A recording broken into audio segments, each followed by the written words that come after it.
USA, the home of the most prestigious events in tennis, serves up another ace with Tennis Magazine Reports, featuring late-breaking news, profiles, instruction from the pros, and much more. Tennis Magazine Reports, delivered to your home at 8 p.m. Eastern tomorrow.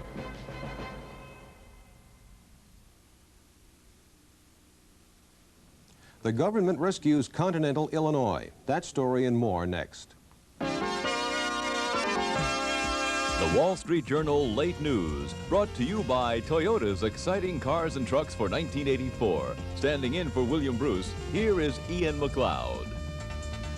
Good evening, everyone. The federal government has come to the aid of continental Illinois. The FDIC will buy some $4.5 billion in bad loans from the troubled bank, but regulators say no tax money will be used. It is the biggest bank rescue ever, and analysts say it will prompt a closer watch on other banks. Policing may get stricter as capital requirements are raised. And the 15-minute television show is making a comeback. NBC will air the shows to accommodate pro football overruns. Now this message. Behold the Doubting Thomases. They don't believe anything you tell them about cars. No way.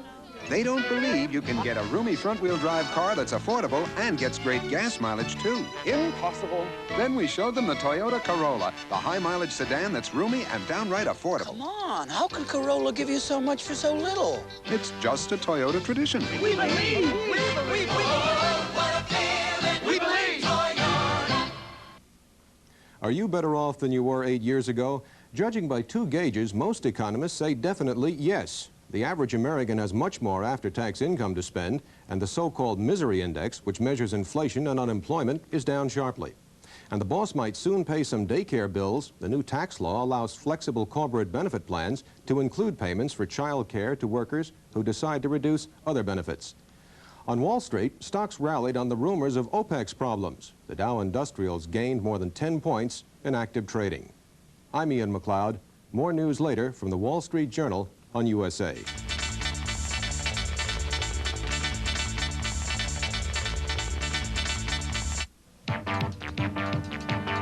Get a jump on the day's news each weekday morning as the USA Network brings you BizNet News Early Edition, the only Washington-produced news show seen nationwide.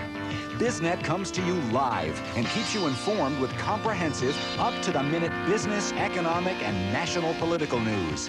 Stay on top of what's happening with BizNet News Early Edition at 6 Eastern on USA weekday mornings.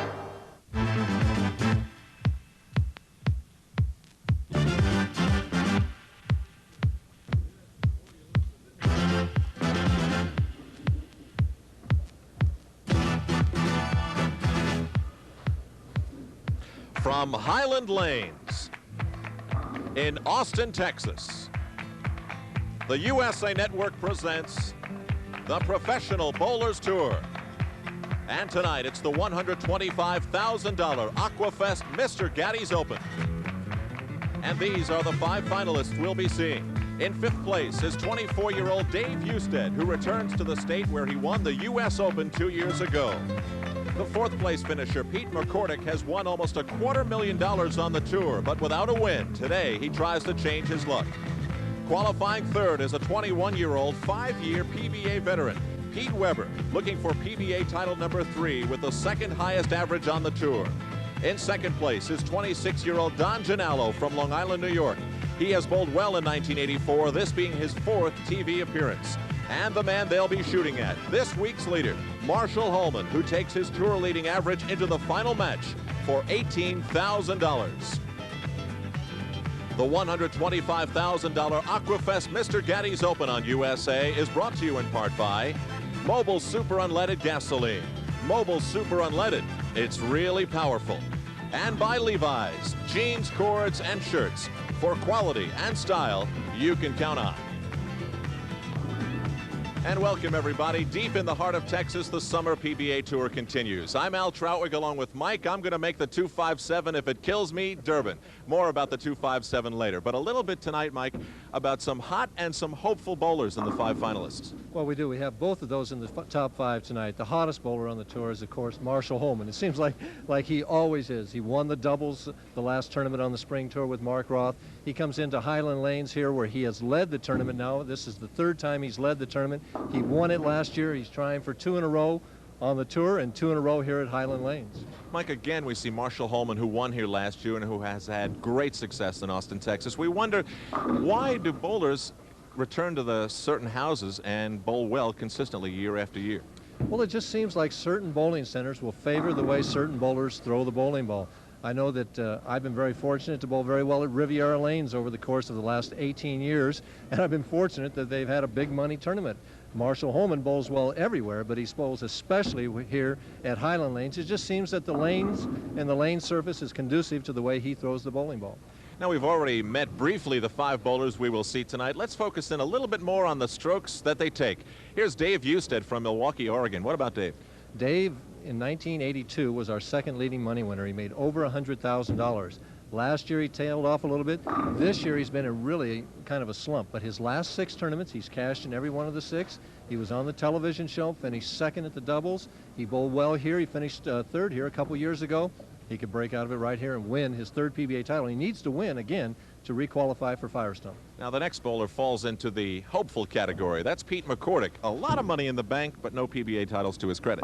5 seconds he has to his credit right now. This is his best finish since he finished second at Detroit last year.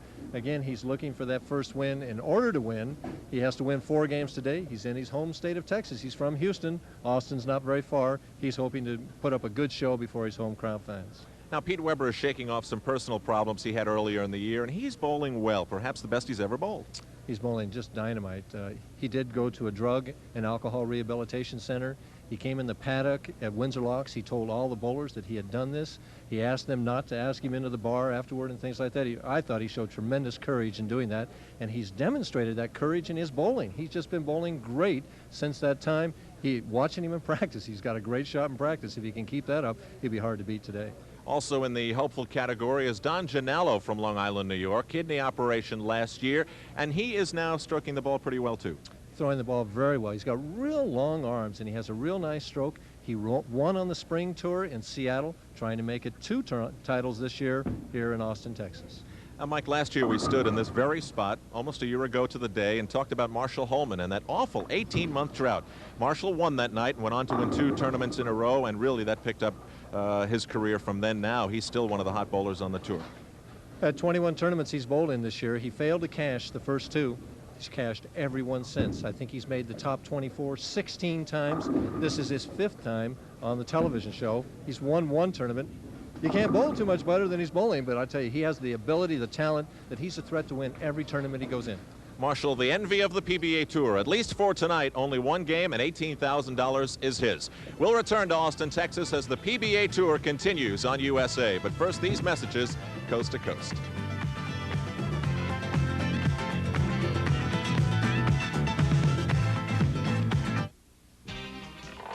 What a bummer. Another engine we can't mess up. How could Mobil do this to me? Yeah, make their super unleaded gasoline that good. It's really powerful. High octane is so... Knocking and pinging is becoming a lost art. Yeah. I just hope nobody else finds out how good their gasoline is. How could they find out? Mobil could make a television commercial. Nah. Shrink to fit and a button fly too. Levi's 501 Blues. Shrink your own, they're reversing a pair. A little loose here and a little tight there. We're so blue. We got the blue. So blue. The 501 Blues. We're so blue. Levi's 501 Blues.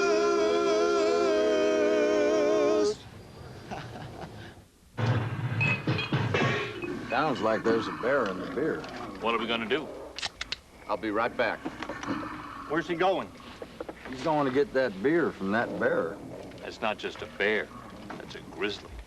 Yeah, but that's not just a beer. That's fire-brewed Stroh's. I thought we had 3 cases. Well, had to make a deal. Stroh's and Stroh Light, fire brewed for smoother taste. top of the heap. Now, to repeat, Wielander must get past Wimbledon champion John McEnroe and more of the tops in tennis in the ATP Championships.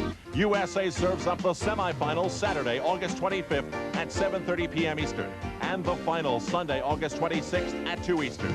The ATP Championships live exclusively on USA, August 25th and 26th.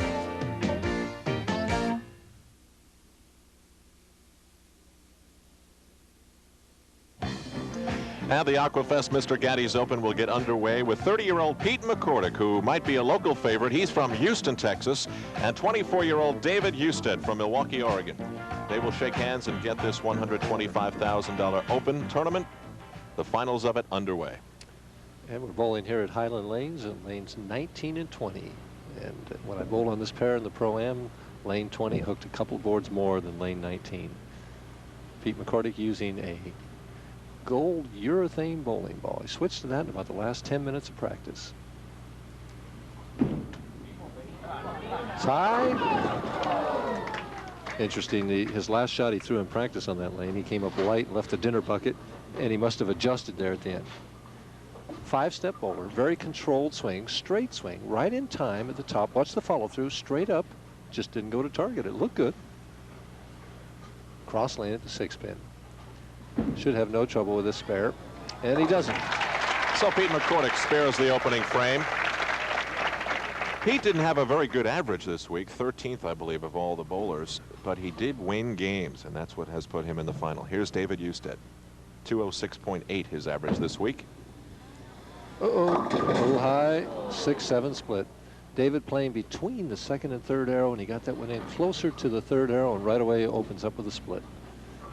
So an early test for the 1982 U.S. Open champion. He'll throw hard and cross lane, trying to hit the 6-pin on the right, switches balls to something that goes straighter. He has a chance. Oh, he just missed it. Just missed it. Really close. Dave Husted fails the early test. He'll now switch to the left lane. He has 2 of something Pete McCordic wants badly, PBA titles. Well, David also wants to win badly to re-qualify to get back into the Tournament of Champions. Yeah, he won both of those titles in the same year, 82, and hasn't won since. Important ball for him. Get his confidence back. Can't throw it any better. Pretty shot. He throws a much straighter ball than many of the bowlers, Mike. If you think his is straight, wait till you see mine. High backswing. Watch the free swing.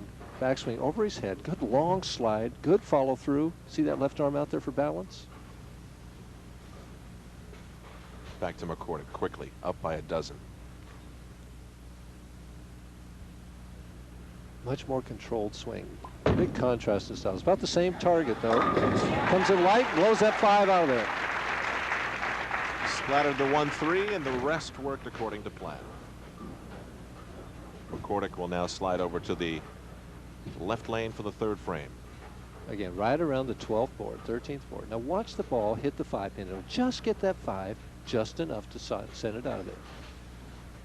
Pete McCordic's earnings very similar to that of Dave Husted. Pete is 51st. Trying for a double. Increase his lead to 22 if he can double. It's high, and it crosses over again, leaves the 6-10. He's lost on lane 19. Shakes his head. He just doesn't know what to do in that lane. This is what happens when a guy from Texas tries to go to Brooklyn. He didn't get all the way over to Brooklyn. He'd been better off getting a little further over. Avoids the split. Try and pick up the speed just a little bit, throwing it to 6-10 to avoid the chop. I see he's bending his wrist back a little bit too. He's trying to straighten the shot out a little bit more. And, well, not the way he planned it, Alan, but got the job done. He blows some air out afterward. A real deep breath of relief for Pete McCordic. His lead is still 12. Now back to David Husted. Open in the 1st, strike in the 2nd. Trying for a double. Better shot. And gets the light hit.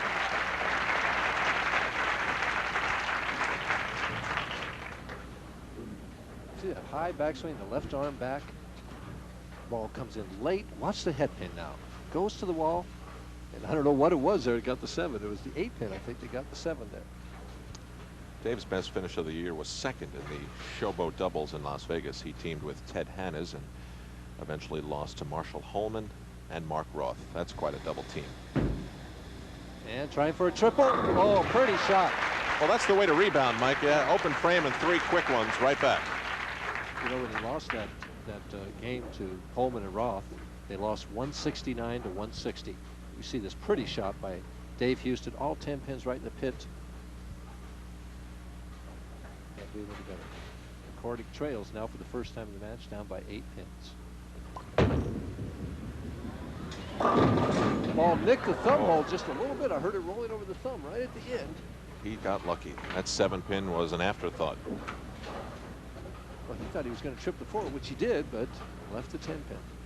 I'm not sure I know the words to describe how much Pete McCordic wants a title deep in his heart.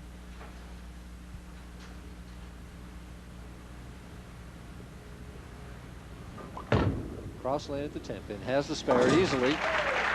Now we'll see what kind of adjustment he makes here on this left lane that he's been high on over on the Brooklyn side, really twice in a row. Story of pins so far favoring David Husted. 9-pin lead over Pete McCordic, who just 2 frames ago led by 12. But then, as you see, Husted came back with 3 straight. That's the name of the game on the PBA Tour, stringing strikes. You don't win making spares generally.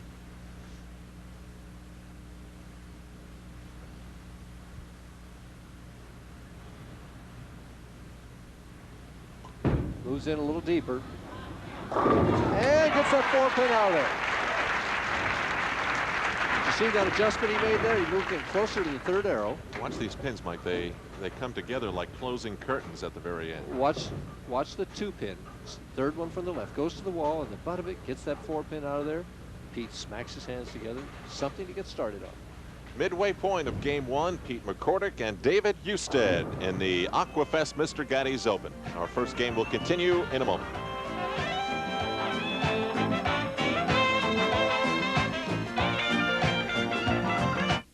The Corbetts are about to start their annual reunion. They'll have a great time devouring all of Aunt Becky's cooking. But soon, some of them won't be feeling too well. Whether it's Sandy's upset stomach or Brad's heartburn, the one that coats is the only one they need. Pepto-Bismol. As it coats your stomach, it relieves heartburn. Upset stomach even relieves diarrhea. Pepto-Bismol. For most common stomach discomforts, the one that coats is the only one you need. In 1984, people will leave their homelands to attend the largest peacetime event in the world. 10,000 athletes from almost every country on Earth, and Transamerica Insurance and Transamerica Occidental Life will support the dreams of every athlete by insuring the Olympic Games. Because our business is insuring people's dreams. Transamerica, insurance, finance, manufacturing, transportation, innovation. The power of the pyramid is working for you. The fuse has been lit for explosive action. USA has packed your Tuesday nights with the superstars of wrestling. It's Tuesday Night Titans Wrestling TNT. Featuring the heroes, the villains, the glamour, the glory. Tuesday Night Titans Wrestling TNT. Every Tuesday at 8 p.m. Eastern, 5 Pacific, only on USA. It's dynamite. Night Flight takes off this Friday with guest shots and videos featuring Mick Jagger and more, plus a special musical salute to the Olympics and the fabulous Pointer Sisters on the top 10. Then on Saturday, get set for a video trip around the world and Hit Parader Magazine's Heavy Metal Heroes. It's all on Night Flight at 11 Eastern, 8 Pacific on USA, Friday and Saturday. It's much more than just This Week in Baseball. Catch player profiles, all the baseball news, and more on Don Drysdale's Baseball USA, Friday. A look at a very likable bowler on the PBA Tour wearing the appropriate shirt of the Aqua Fest Mr. Gatti's Open. Here at Highland Lanes, this is the alternate for today's tournament, Brian Voss. He'll be watching, as the rest of us will, David Husted on the right lane, lane 20, leading by 9. Trying himself to shake a long slump. Last 6 tournaments, he has been able to cash or make money. But still, the titles have eluded him. 2 hopeful bowlers. Pretty shot. Right around the 12th, 13th board. Ball makes a nice arc, solid in the 1-3. See those both arms out there. He's very similar to Don Genalo at the end. We'll see Genalo in a little while. That 2-pin crunches out both the 4 and the 7.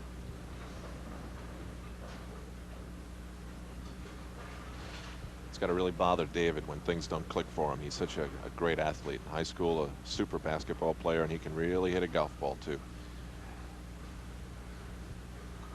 Up by 19. Make it more. Now. And he's really put Pete McCordic's back up against the wall. It's only the 6th frame, but Pete is in a must-strike situation. The way Houston is going, McCordic has to put some pressure on him. He must strike on this shot.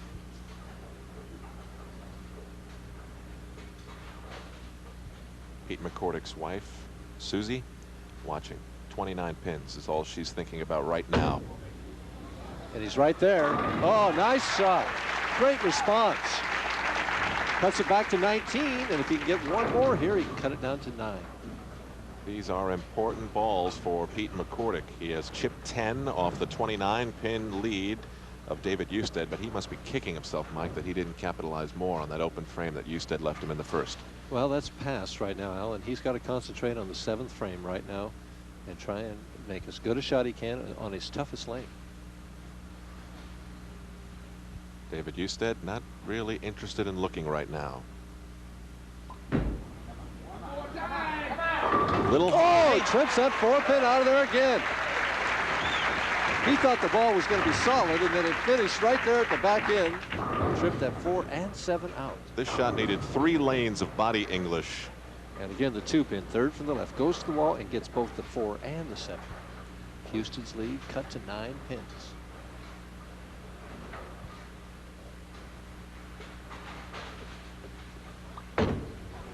And going for 6. Oh, snaps that 10-pin right out of there. There's no defense right now. David watching only the 10-pin. That's all he's looking at. As soon as he sees it snap out of there, hands go together. Back up to 19. The best way to answer when your opponent strikes is to come back and strike yourself. On 6 in a row, but he's only ahead by 19 pins. And really got through that one well. He just threw that one super, almost too good, and leaves the solid 10. This is one of those shots, even when you watch it in slow motion, you don't understand why it didn't go down. Cross lane at the 10-pin. Switches ball, something that goes straighter. This purple ball here. Kills it completely, no lift. McCordic asking for a re-rack, and as we're sitting right behind lane 20, I can see why he is. It appears to me that there is a gap between the 3-pin and the 6-pin, and the 3-pin is sitting a little close to the head pin, and if he hit solid in the pocket, he would leave a ring in 10. I must wear the wrong glasses because I can never see it. Well, Eddie Doucette tells me that basketball players can come in and they can look at a rim and see if it's off just a little bit. So bowlers can see those racks too. Big shot down by 18 pins. Can cut it to 8. McCordic with a 16-pound gumball. That's what it looks like. Hits the thumb hole and trips the 4 again. That time hitting the thumb hole stopped that ball from hooking and caused it to set in a pocket, and that 2-pin tripped out the 4 one more time. There we see it. The difference, 8 pins right now. McCordic can take the lead with a strike here in the 9th frame. All important. He's got to have this one.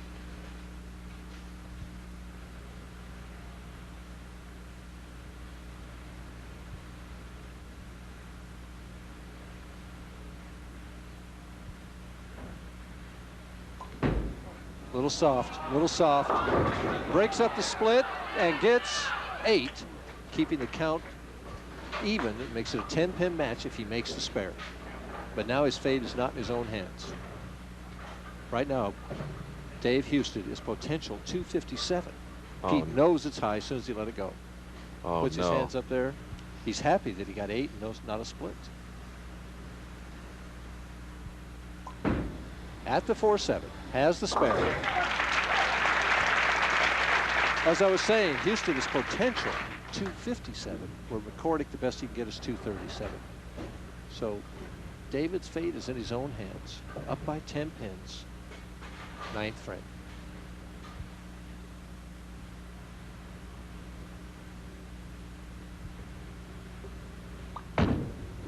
Right there.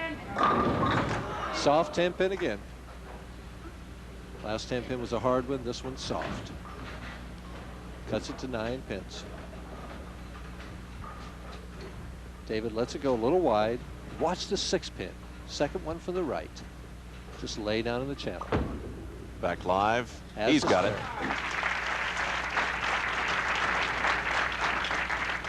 And as we slide into the 10th frame, it's a 9-pin Husted lead. And there are a lot of potentials here. We could have a winner clear cut by Husted, a possible tie as Pete looks at the score. Pete's been on the tour now for 12 years. Dave Husted, in order to shut out Pete McCordic, would have to get 2 strikes and 2 pins. It's a long time to look up at a losing scoreboard.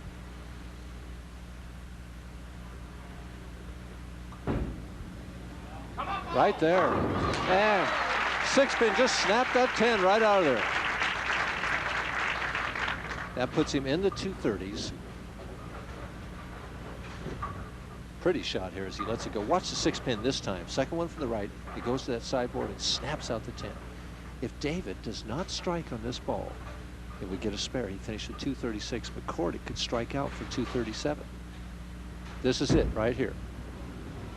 Oh, and my goodness. Leaves the 6, 7, 10. He will probably go for the 2 pins and finish with 235, which would mean McCordic would need 2 strikes and 9 to be a winner.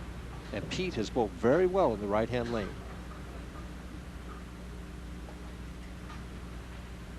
Holding his hand over the hand dryer right now, getting all the perspiration off. 9 out, 235, excellent game. Started with a 6-7 and finished with a 6-7. Well, it took Pete McCordic to the 10th frame since he held the lead back in the 3rd, but he now can do something about moving into the 2nd game here. Big thing here is that he has a chance. There's Susie. She's probably praying right now.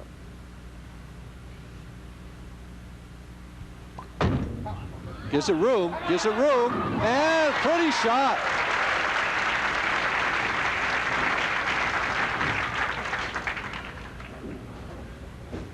As soon as Pete lets it go, he knows he's thrown it well. And he's moving, it's just saying, don't leave a 10 pin, don't leave an 8 pin, and it didn't leave either. Again, looking at his rack, I don't like it. I would re-rack if it were me.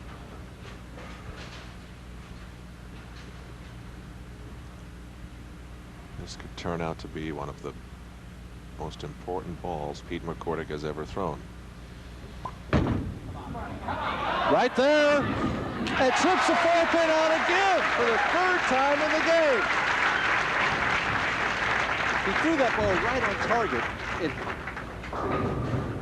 It hit the thumb hole just a little bit and set in the pocket and tripped that 4 pin out.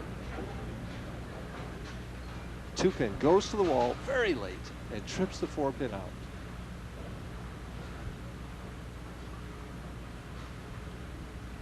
McCordic needs 9 to win. 8, and we'd have a 2 frame roll off.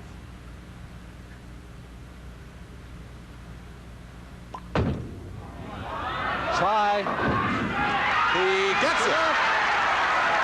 Pete McCordic is a winner, and the president of his fan club, his wife Susie, is there to lead the cheers. It is a dejected David Husted that walks away, and McCordic breathes a big sigh of relief. He will move on to the next game here in Austin, Texas. Quite a finish to an exciting result. Pete Weber waiting in the wings now as we continue at the $125,000 Aqua Fest Mr. Gatti's Open on USA. We'll be back.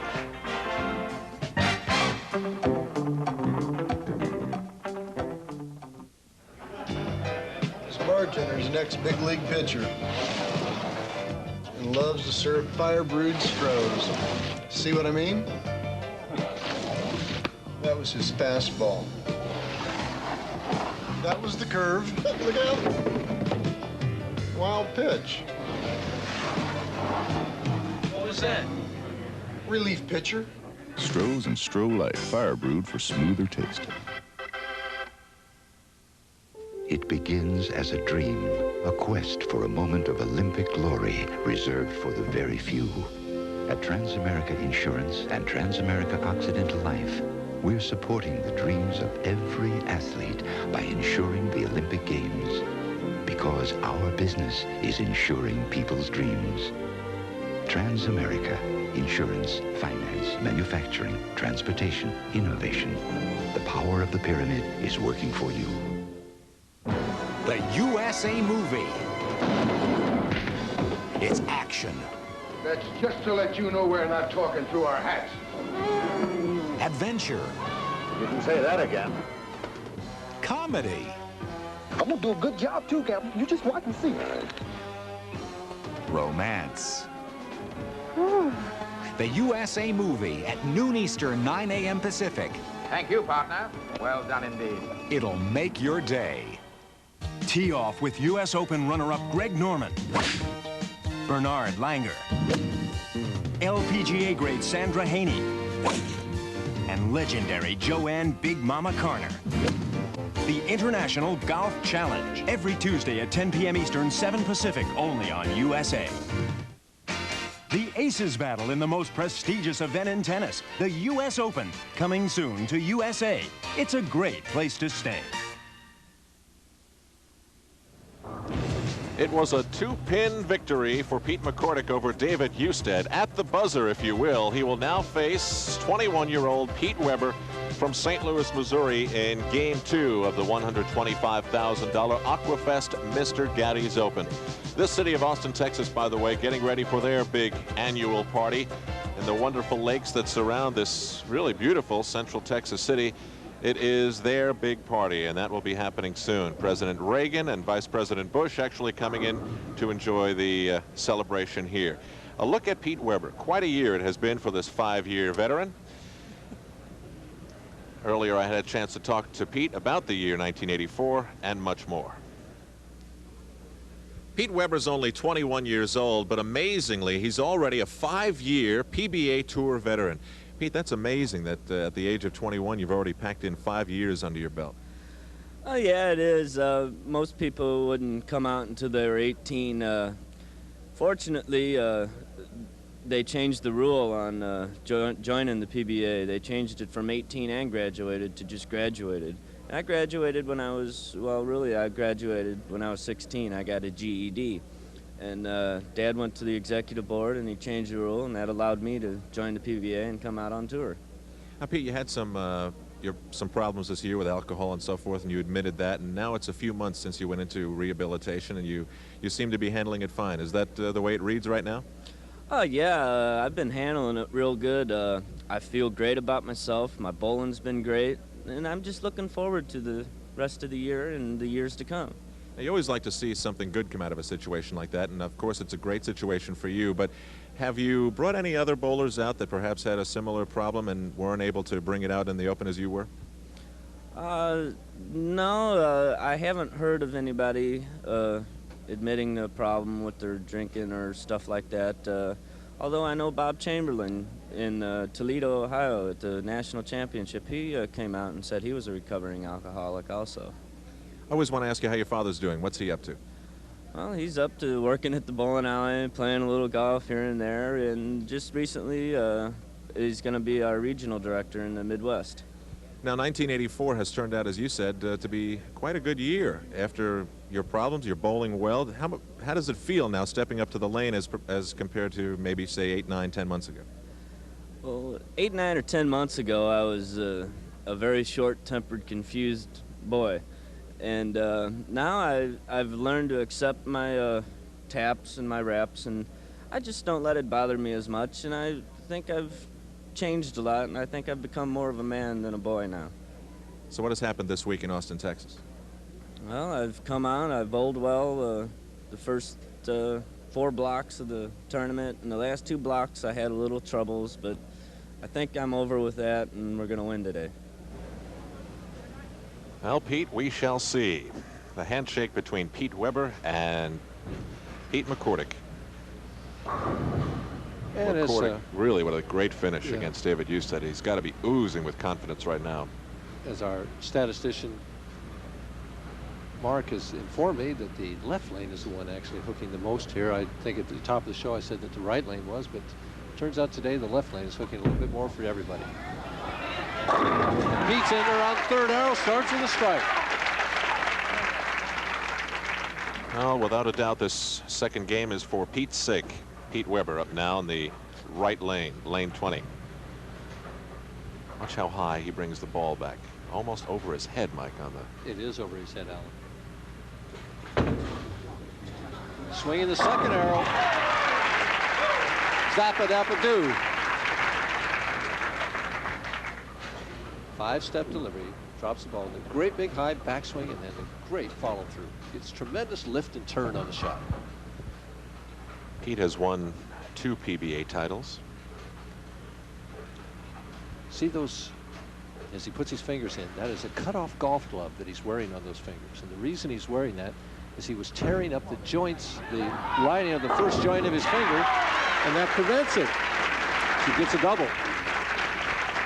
Learned that from Joseph Groskin. Joseph Groskin does the same thing.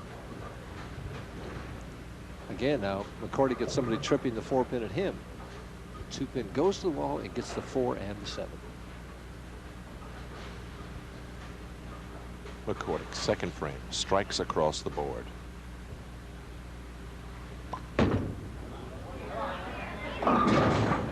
Trouble. Ball hooked just a little early on him, just a hair soft with the speed, 6, 7, 10.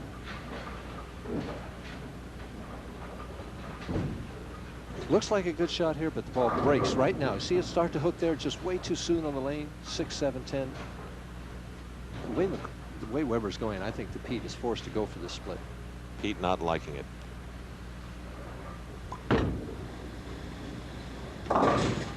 And he comes up with a 9, open frame in the second. And now opportunity is calling long distance collect for Pete Weber. I wonder whether he'll accept the charges. He's got a chance. A couple of years ago, Pete Weber won his first title. Pete McCordic was the tournament leader in Windsor Locks, Connecticut. And Pete Weber defeated Pete McCordic to win his first title and deprive Pete McCordic of his first PBA victory. And I'm sure Pete can tell you every ball he threw and what happened when he threw it. Right there, back on track, rebounding from the open second to strike in the third. Now back to Pete Weber. 17 years of age, his bowling story was optimistic, then off course, and now seemingly back on target. Pete Weber's wife, Dee Dee, sitting in the front row. Oh, pretty shot. And looking at Dee Dee, you can just imagine that while Pete was going through his problems earlier this year, what a major part in helping him through that Dee Dee played. Dee's a very pretty young lady, very mature young lady, as we see Pete Weber with 3 straight strikes and McCordic just with that 1 split in the middle, a difference of 32 pins.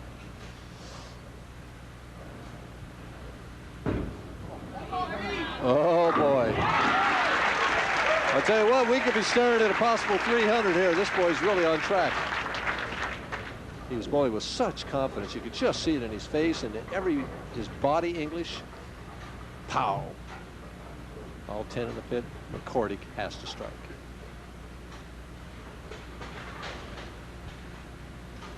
He's moved another board deeper on the lane, right lane.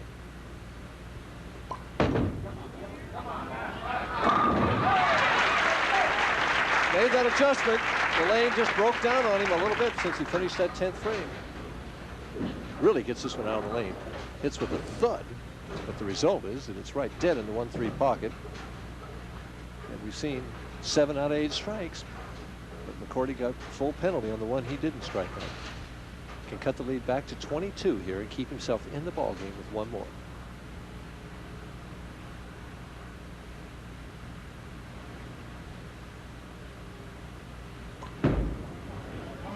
He's there. Ooh, and he leaves the 4-pin for the first time. He had tripped it out so many times, and finally he leaves it. Converts this, you'll have 77 in the fourth, be trailing by 33 pins.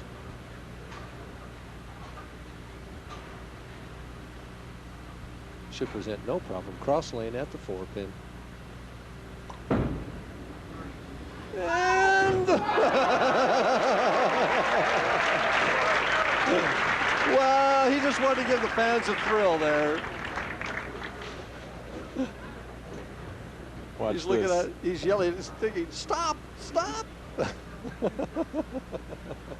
All Pete McCordic did knock it down. He trails, however, 33 pins to Pete Weber, who's leading because he's stringing strikes in Texas. We'll be back.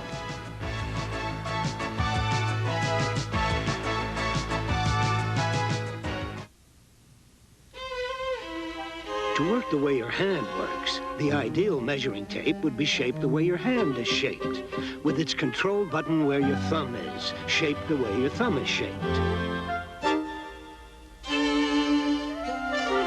And because working hands perspire, your tape would have a slip-resistant tread. Introducing the Lubkin XL from Cooper Tools, the difference between work and workmanship. This is a heavy-duty interstate battery, and if we can make this cat purr, we've got a battery that'll make your outboard jump to life, that'll make your depth finder bleep, and your trolling motor troll, and a battery that'll make your Bronco gallop all the way home. Interstate batteries. No matter what you want to start, we've got a battery that'll do it. Interstate batteries. With 92,000 dealers across America, there's one near you. Shotgun Rapids, Idaho, and Old Milwaukee both mean something great to these guys. The shotgun means white water at its best, and Old Milwaukee means a great beer. Cold, crisp, Old Milwaukee beer, and smooth, golden Old Milwaukee Light. And Old Milwaukee. And Old Milwaukee Light. Taste as great as their name. You know, guys, it doesn't get any better than this. On the next Seeing Stars, Cheech and Chong started out as offbeat drug culture comics. Today, they're Hollywood's hottest comedy team. On our next show, discover why they cleaned up their act for their new movie.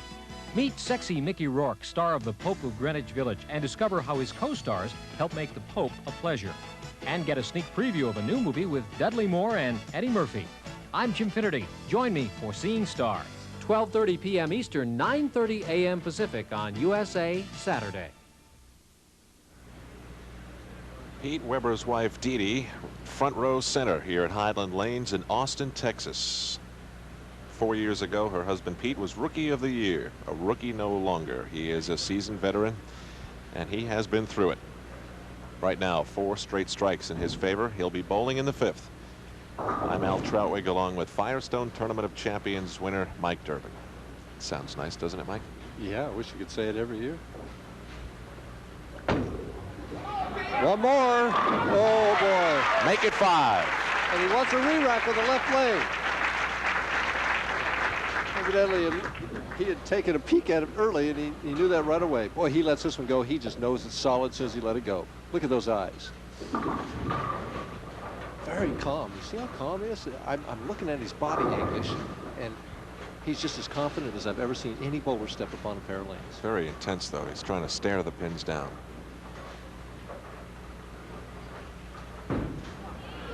Tie.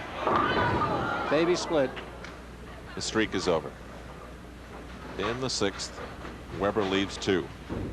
3-10. Object here is to go between the 3 and the 10. Hit the 3 pin on the right, deflect into the 10. In the past, Pete has thrown a hook at this shot when I think he would have better success by killing the shot and throwing it straight. There's McCordic looking on. He's throwing a hook at it again. And makes it. It just shows you what I know. Well, this is what a confident bowler is able to do. It's just perfect there. 3 pin with that ball hooking like that, he's got to hit it thin to make it. I want to see you do that in a bowling tip, Mike. We did that once. First time, Yeah, first try? Just took me 10 takes, that's all. McCordic down by a bunch. A little high, 4-7. Pete's confused. He threw that ball where he wanted, but the right lane is breaking down on him. The lanes are breaking down as we're bowling. He's got to make that adjustment, either with speed or move another board deeper on the approach. He's running out of frames, 43 pins behind.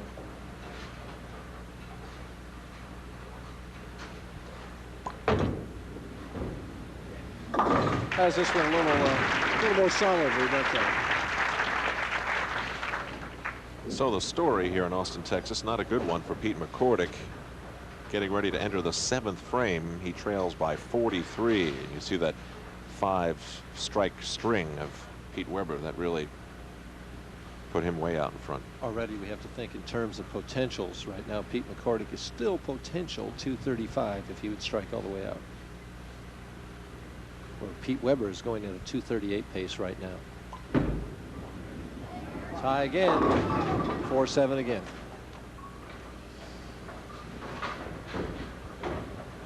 And Pete sees his chance for moving on and winning his first title, slipping through his fingers and fading further away. Well, he hit a hot bowler. He certainly did. Has the spare. But Pete Weber certainly in the driver's seat right now. All he has to do now is just not make any major mistakes. So keep throwing the ball in the 1-3 pocket, filling the frames, and he's going to move on. There's that golf glove with the thumb buried in there. Good speed. Live ball. See that head pin go to the wall, just come roaring back off there and clean out that 4-5-7.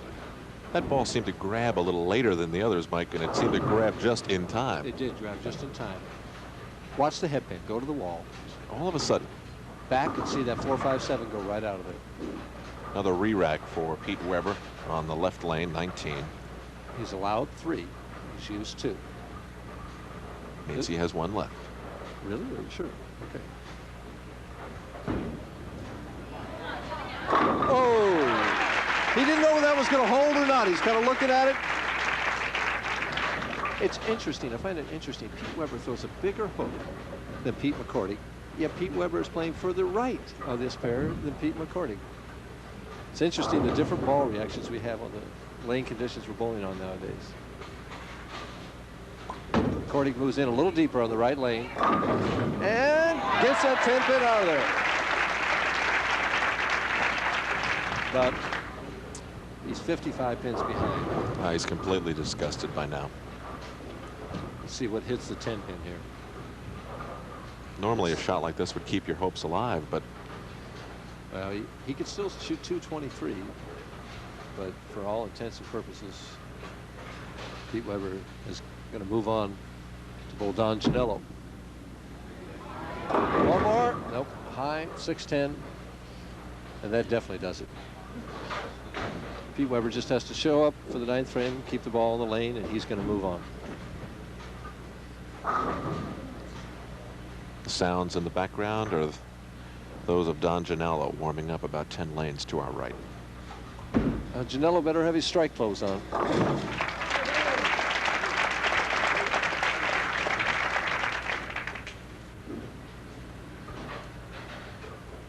Weber now just trying to maintain concentration. Pete McCordic right now would probably like to jump in the lake here in Austin. Somebody yelling in the back, "Come in, ball," and it sure did, but it left the 10 pin this time. Pin shuddered a little bit, just didn't fall.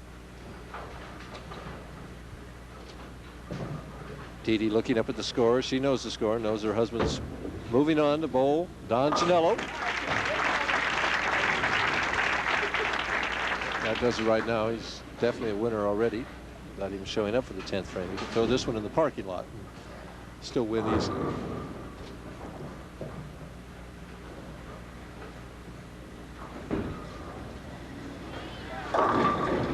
Ooh. You wonder if that lane broke down on him a little bit, or whether that was just a bad shot. 3-6. And when you say broke down, you mean the conditions changed. Whether the ball just grabbed a little too soon for him and started hooking, whether he needs to make an adjustment or whether he just threw the ball poorly.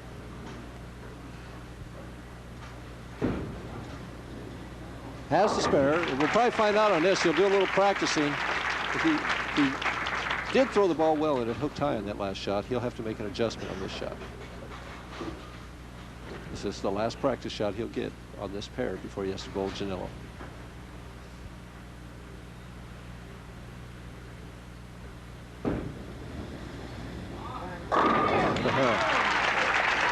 Well, they say things are larger in Texas. Pete Weber throwing a big ball today, 245. Made it look easy, didn't he? 8 strikes.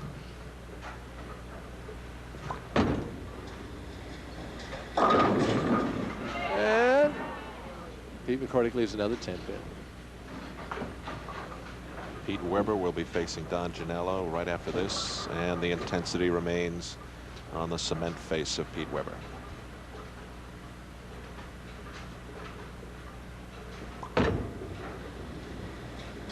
Has the 10 pin. Still a good tournament for McCordic.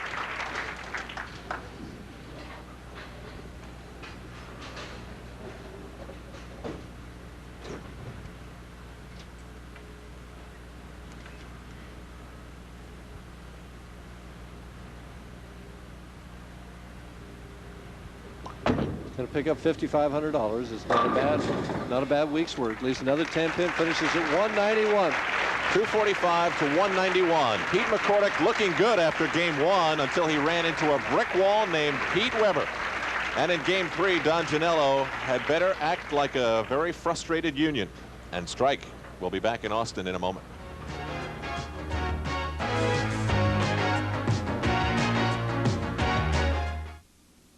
OPEC rumors shake the market. That story and more next. The Wall Street Journal Late News, brought to you by the Ford Motor Company. Standing in for William Bruce, here is Ian McLeod. Good evening, everyone. The State Department has denied it, but rumors OPEC may disband sent the dollar to new heights in currency trading while pushing gold prices lower. The FCC raised the number of television and radio stations one company can own to 36 from 21. A flurry of mergers predicted by many broadcasters is well underway and may indeed have peaked. You may have the same education and be the same age, but that's no guarantee you'll earn the same salary. The latest study shows men earn twice as much as women. Now this message. What Ford has done is so big, what I tell you won't even scratch the surface. This car has a $40 million paint job. That's what it costs to develop our new laser track paint system. You know, for years, we were jealous of the finish on the expensive European cars. But as you can see, now it's our turn to shine. Quality Ford. Quality is job one. American makers of light trucks are again losing ground to the Japanese. The big reason is price. Despite a 25% tariff imports, the Japanese can still sell their trucks for less. And employers can't treat Vietnam veterans just like anyone else. That, at least, is the ruling of one arbitrator who says a company must rehire a vet it fired for high absenteeism because he suffered emotional distress caused by the war. On Wall Street, stocks rallied on the rumors of OPEC's problems. The Dow Industrials gained more than 10 points in active trading. For the Wall Street Journal, I'm Ian McLeod. Thanks for joining us, and good night.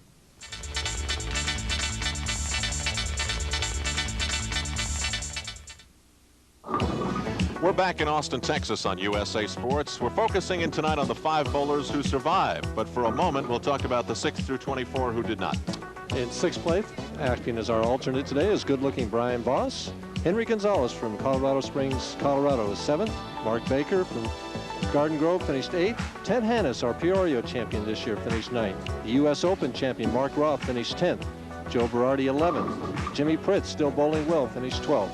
Two-time winner this year, Wayne Webb, finished 13th. Kent Wagner was 14th. Mike Bovia finished 15th. Warren Nelson, 16th. Steve Martin from Kingsport, Tennessee, finished 17th. Young, powerful John Forst, 18th. Tom Baker, 19th. Ambleto Monticelli from Venezuela finished 20th. The hottest bowler on the tour for a while, Ricky Sajak, 21st. Norm Duke, 22nd. Phil Spigner was 23rd. And holding up the bottom was Bobby Jacks from New Orleans, finished 24th. And while those bowlers receive anywhere from $1,250 to $4,000, the top 5 bowl for considerably more. First spot, $18,000. Second, just about half that, $9,500. On down through 5th spot, $7,000, $5,500, and $4,500. We had a lot of shifting in the leadership in rounds by play here this week, too. In the first round from Sweden, Mats Carlson was the leader at that time, and he couldn't hold on, though. Ricky Sajak took over in the second round. Dave Husted was the leader up to the third round, then young Pete Weber, and Pete Weber was leading up to the 5th, but of course after the important one, after the 6th round, it was Marshall Holman. So we had a bowler this week from Venezuela, one from Sweden, both of them bowling very well, and of course the Americans. We hinted earlier that Mike Durbin has struggled to make the 2-5-7. That is the elusive topic of today's bowling tip. This week, as I was bowling the Pro-Am in Austin, Texas, one of my amateur partners left the 2-5-7 split. She was a right-handed bowler, and she tried to make it by hitting the 2-pin on the left and have the ball deflect into the 7-pin. She did hit the 2-pin on the left, but she hit it very thinly, and the ball bounced into the 7, but the 2-pin slid in front of the 5, and she didn't make the split.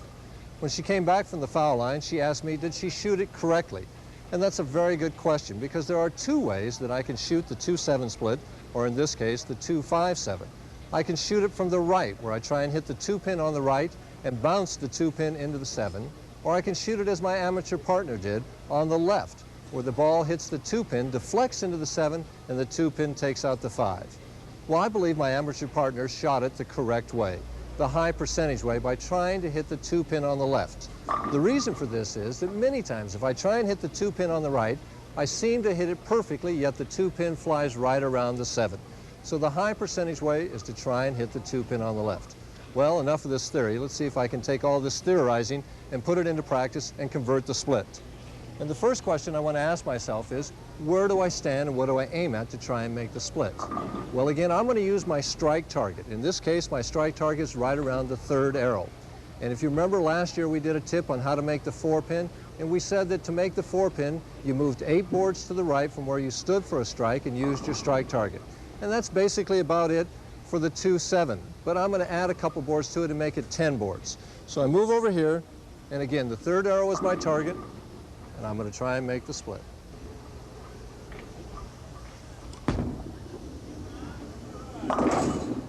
And that's how you make the 2-5-7.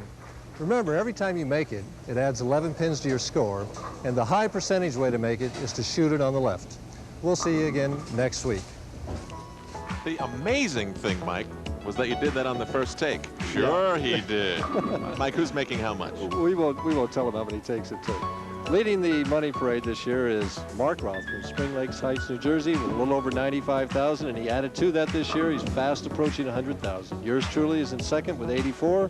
Ricky Sajak, 82. Gil Sliker with 79. Gary Skidmore at 77. Wayne Webb at 75. George Pappas at 71. Marshall Holman at 67, and he could add to that today. Ted Hannes at 64, and rounding out the top 10, Mark Baker with 63,000. And in order to make money on the PBA Tour, you have to be consistent. That's the theme of the following 10 players. Well, we get to our averages, which are led by this tournament leader, Marshall Holman, averaging 213 per game. Pete Weber on the show this week also, averaging 212. Bob Hanley right at 212. Mark Roth 211.8. Yours truly at 211. Joe Berardi 210. Ricky Sajak 210. Mike Albee 210.4. Gary Skidmore 210.2. And rounding out the top 10, Gil Sliker at 210.263.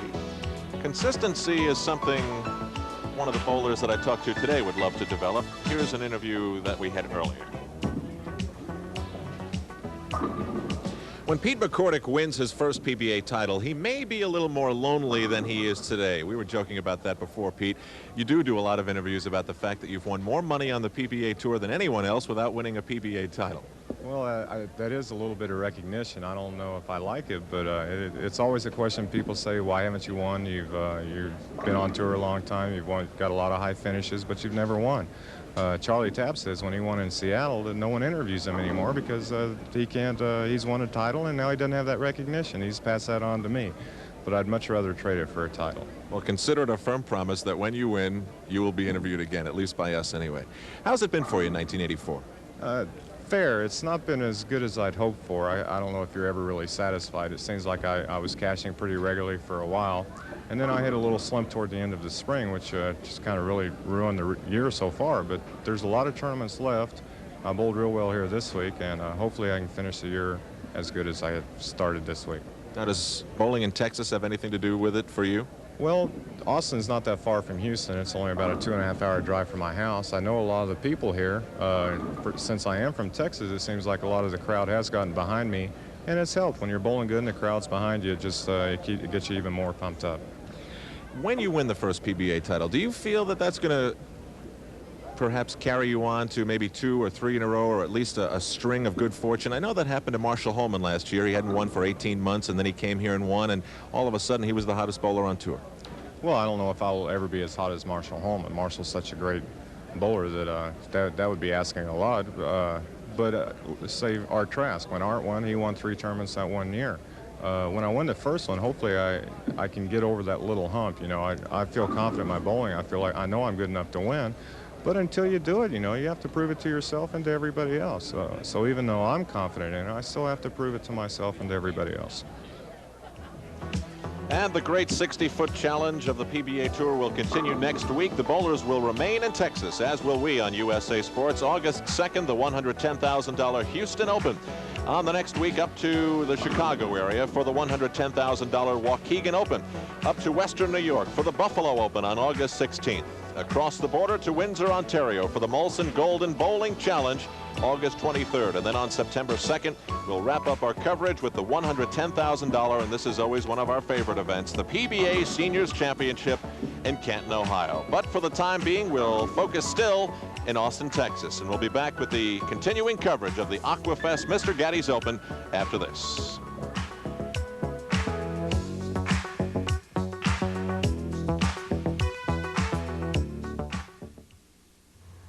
If you don't like the idea of paying big repair bills on your car, try being a farmer. A major engine overhaul on this little number could cost you $4,000 or $5,000.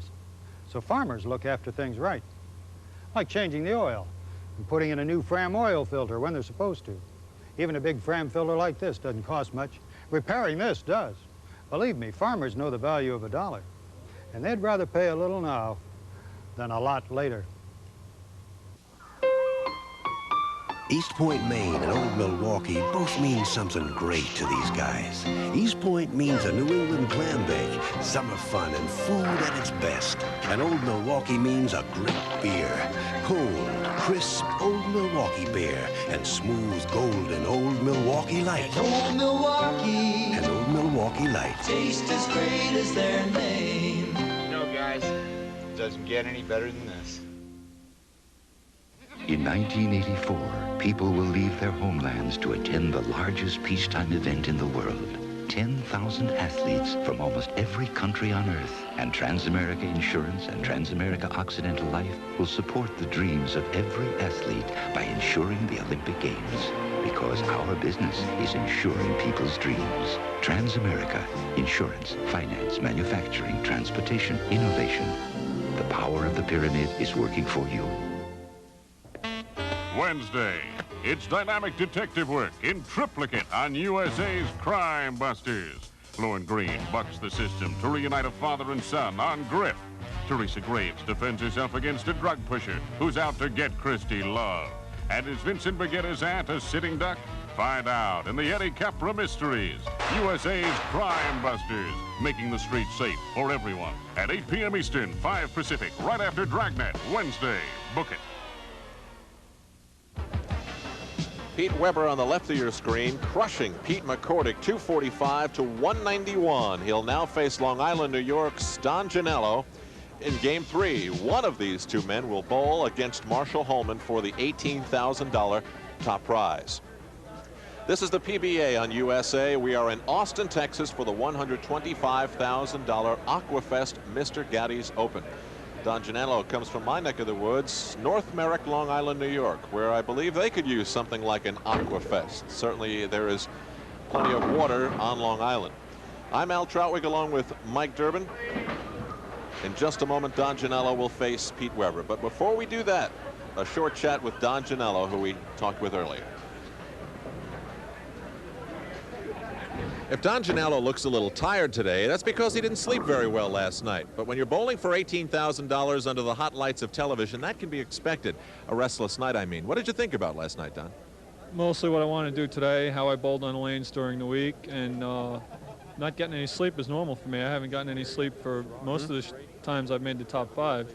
So I feel like I'm ready for today.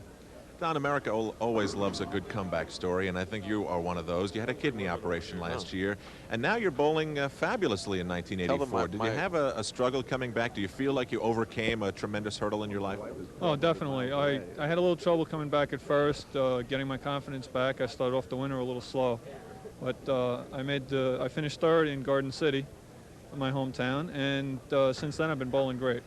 I don't want to really dwell on the operation at all, but the doctors found out something very strange about the kidney they took out. Tell me about it. They found that through the tests I ran that the kidney never did function and that I could probably live my life with it the way it was. But should I have any more problems, come back. Problems arose last spring and we decided to take it out.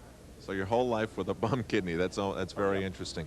Don, you also had a shot last year where you threw a ball away and you could have won the title had you known the score, so it was just a slight miscalculation, and you've had to live with that for almost a year now. What did you learn mostly from that experience, though? A little more patience with myself, make sure you check the score more often. I sort of lost my head there for no reason. Just a stupid mistake. I had to live with it. So now what's your strategy in tonight's finals? Attack the lanes the best I can and make good shots. And so Don Genalo and Pete Weber, who must be as confident as ever, square off for Game 3. The Commodore, Bob Ohlendorf of the Aqua Fest. That's quite an honor in this town. They look forward to the Aqua Fest like Louisville looks forward to the Kentucky Derby.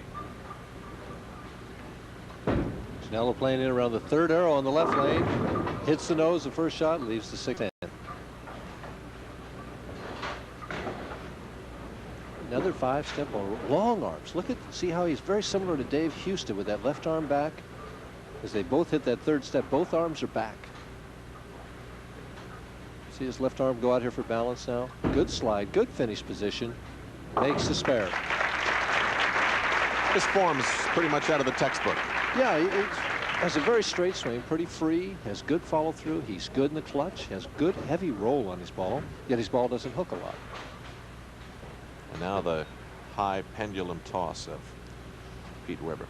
There we see the golf fingers. Whips it out there. Woohoo!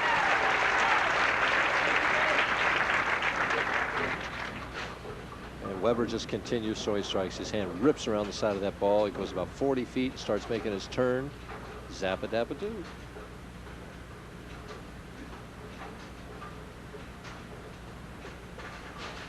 Pete begins his approach with his heels actually hanging over the boards. He's going to be high this time. It breaks up the split. Remember, he went high in the 10th frame. Well, he's looking at the same 2 pins that Don Genalo was looking at in his first frame. And he switches to a plastic ball for it to go straighter at the 610.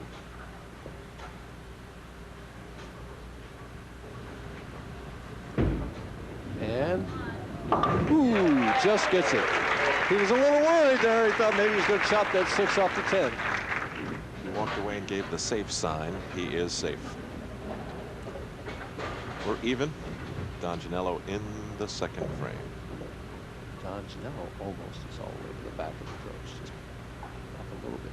Short first step. Don's won 3 titles, so he's been to the winner's circle.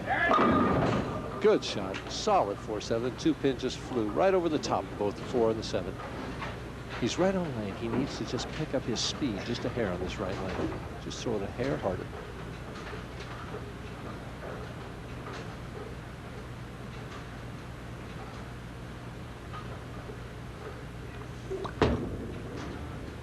Has the 4-7.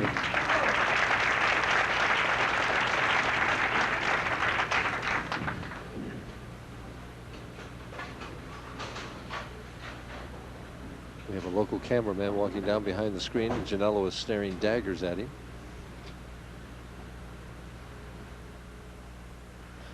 But he's out of sight now, hopefully out of mind.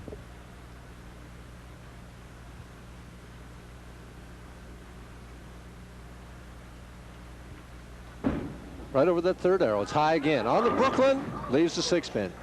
And again, the difference so far in the matches has been this left lane. McCordic had trouble with it. Now Genalo's having trouble with it. The ball just hooks early for him on this left lane, and it's left right there. He's just hoping for a crossover strike here. He doesn't quite get it. Third straight frame of confusion for Don Genalo. He's got it. Pete Weber now in the third, up by 3.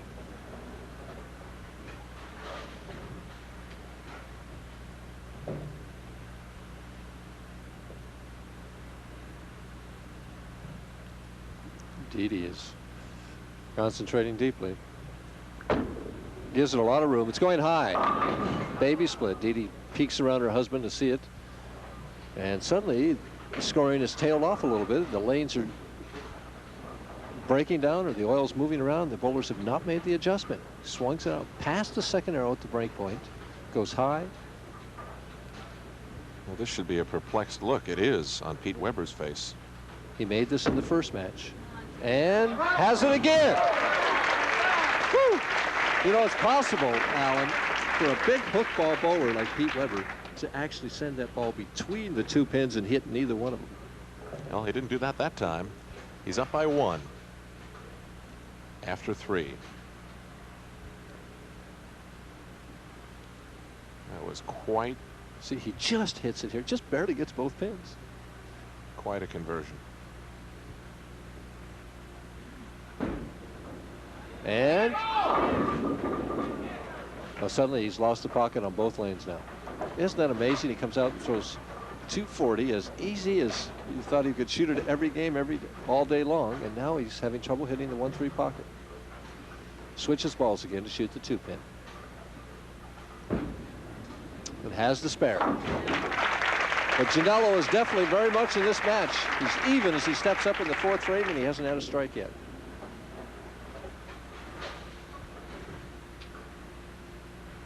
McCordic is sitting over there on the side saying, why me? Yeah. There's a sad-looking Pete McCordic who walked away after game 2.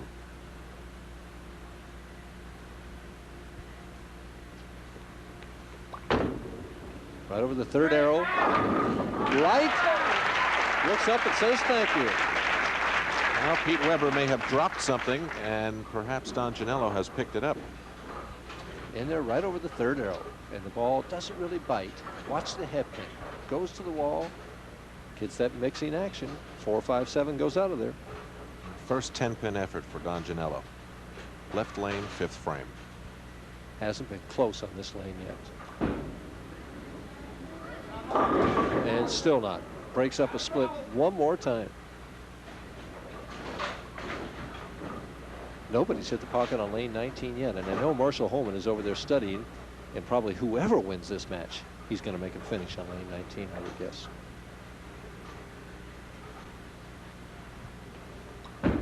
Cross lane at the 4-7.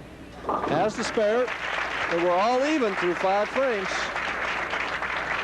And all of a sudden, between Don Genalo and Pete Weber, there is a mystery above lanes 19 and 20 here at Highland Lanes in Austin, Texas. He who solves the mystery may be the winner here. We shall see as we continue from the Lone Star State in just a moment.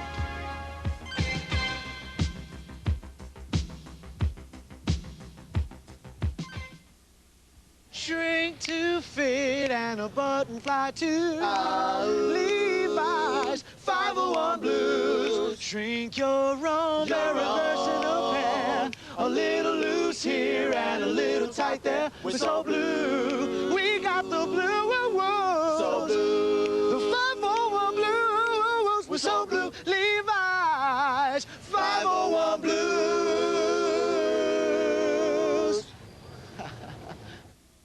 This is a heavy-duty interstate battery. And if we can make this cat purr, we've got a battery that'll make your outboard jump to life. That'll make your depth finder bleep and your trolling motor troll. And a battery that'll make your Bronco gallop all the way home. Interstate batteries. No matter what you want to start, we've got a battery that'll do it. Interstate batteries. With 92,000 dealers across America, there's one near you. journey to the mysterious world of the Far East, the wondrous and wicked world of the Kung Fu Masters, where honor is not taken lightly. Enter the Dragon's Den for a deadly display of fisty fireworks each week on Kung Fu Theater. Confucius say, person who watch Kung Fu Theater on USA Network is one smart cookie. At 1 and 7 p.m. Eastern Sunday.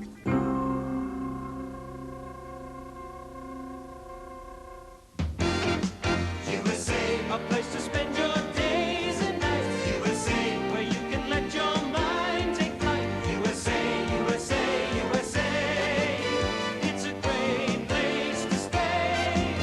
USA, music, lights, and mystery. USA, the kind of sports you want to see. USA, USA, USA, it's a great place to stay. USA. And along with us here in Austin, Texas, is the executive producer for USA Sports, the boss, folks, Jim Zrake. Next to him, to his left, his boss, his wife, Janet. So when I make a mistake, that's who comes after me. And now we continue on. Midway point, game 3, winner to the championship. This is Pete Weber. We are all even. I'm Al Troutwig along with Mike Durbin.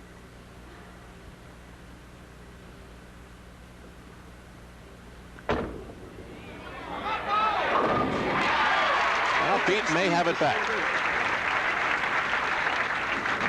Pick up the speed just a little bit harder. All that turn and power. When he comes in light, those pins are overmatched. Set pin kind of falls in slow motion there. Here's the big test of this left lane. He's been high, then light. Sets his feet very carefully. Takes very little time once he's ready.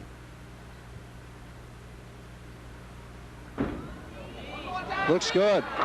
Oh, solid 8. What they say is the only true tap in bowling. I never have believed that, by the way, but as you watch the ball enter the 1-3 pocket here, the ball will actually chop the 5 straight back off the 8. I left about 5 of those here last week, and gets it.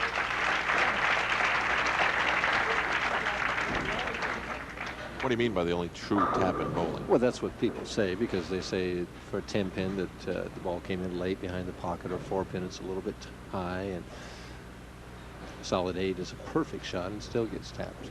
Like I say, I never have believed that philosophy. Right there. Comes in light and gets that same light mixer. Keeps the match even. So the story now between Don Genalo of North Merrick, Long Island, New York, and Pete Weber of St. Louis, Missouri is this: even. The difference being Genalo working on a strike. Genalo again relying on this light hit. The ball really not biting the lane that much. Head pin goes to the wall and gets that 4-5-7. We've had about 3 of those this game. That's the second straight strike for Don Genalo on the right lane.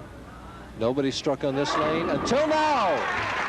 Takes a 10-pin lead and puts some pressure on young Petey Weber.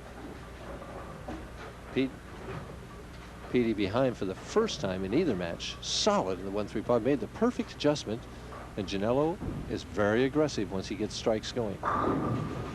Very little emotion on his face. Pete Weber trying to answer the challenge. 4-pin. Just a hair short. Didn't quite get the ball out to the target. Falls now 11 pins behind. About that Don Genalo story, Mike, it's so amazing. You know, he is 26 years old, goes in for the kidney operation, and all of a sudden the doctors tell him, Mike, Don, you know that kidney you've had for your whole life? Well, it never worked. It's amazing. Well, I understand that the kidneys are a big overkill anyway, that there's a lot more function there than we really need, so he can survive fine with one kidney. All of us could, I guess. Hasn't taken any of the guts out of the game of Don Genalo, that's for sure. Oh, no. He's in with Pete Weber, stride for stride here. Weber, though, now trailing by 11. Oh, that's tougher of the 2 lanes. Right there. And gets that 8-pin out, points his finger at it. Gotcha that time, said Pete Weber. And here's what we're talking about. Watch what Pete does here. Is it going to carry this time? Now he points that left. Gotcha. 8th frame, Don Genalo, still up by 11. On his good lane, lane 20. He's had 2 strikes in a row here. Right over the 3rd arrow, light again, and is it going to hit it? Oh, agonizing. Look at that pin spinning around. He didn't move. Boy, he keeps coming in light on that lane, but he's not making any move to try and get the ball solid. He says, as long as it's striking, why should I move? And we have a 10-pin match, really. This one's going down to the last shot, I think. At the 8-pin, has it easily. Genalo with a potential 226 if he strikes all the way out. Pete Weber with a potential 226 if he strikes all the way out. There we see it. 10-pin difference. Genalo working on a spare going into the 9th. Weber working on a strike. The foundation 9th frame coming up. Genalo must strike here to keep Pete Weber from having the opportunity of shutting him out. Looks good. Oh, and he leaves a 4-9, and probably his best executed shot of the game. Not a good foundation to build on. Not his fault, though. He threw that ball really perfect. That ball is solid at this point, and watch the 2-pin. You didn't think that was a little high, Mike? Well, it was at that point, at the last second, but it looked that the ball was going to be definitely perfectly solid, and it just snapped right at the tail end. He has to make this. He has to make this. He goes left. And, oh, he just missed it. Nice try. Suddenly, he is 4 pins behind, and Pete Weber is definitely in the driver's seat. What a turnaround. What a turnaround. Of all the doors to leave open, that 9th frame door is a killer. Oh, it is definitely a killer. And Genalo just knows what Weber's going to do right now. So many times when you open like that, your opponent comes back and doubles. One more beat. Oh, solid 10. Oh, baby. Pete throws such a hard ball, splatters the pins everywhere, yet in this game, he has left 3 solid pins. Absolutely could not have thrown the ball any better than he did here. Watch the 6-pin. Flies right around so quickly. He was down one of that strike so badly. Needs to get himself together, make this spare. Cross lane, 10-pin. Uh-oh, uh-oh. He waves to it, it's gone. Indeed, he throws up both hands, and it is, oh, back and forth here. The one's giving it to the other. Suddenly, Pete's down by 8 now with a potential 194. And he asked for a re-rack. I think he just wanted that first strike so bad that he wasn't able to regroup his concentration for the spare. And now Don Genalo is feeling happy all of a sudden. He has amazingly had his open frame followed by another. Pete Weber in the 10th. And psychologically, Pete is definitely down going into the 10th frame. Gets a break to trip that 4-pin out. Trying to fire himself back up. He can go back into the lead with 1 more strike.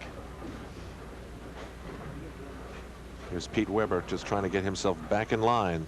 Watch the 2-pin, 3rd from the left. Gets both the 4 and the 7, and Weber smacks those hands and grinches those teeth. This is the big shot of the week right now for Pete Weber. This one could get him back in Firestone. Genalo not watching. Oh, he trips the 4-pin again. 2 in a row.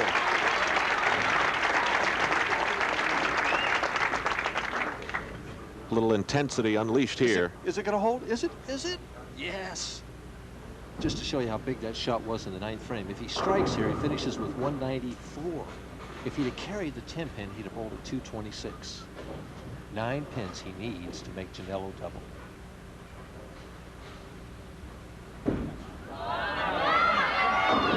And he gets 7. Genalo needs a strike and a spare.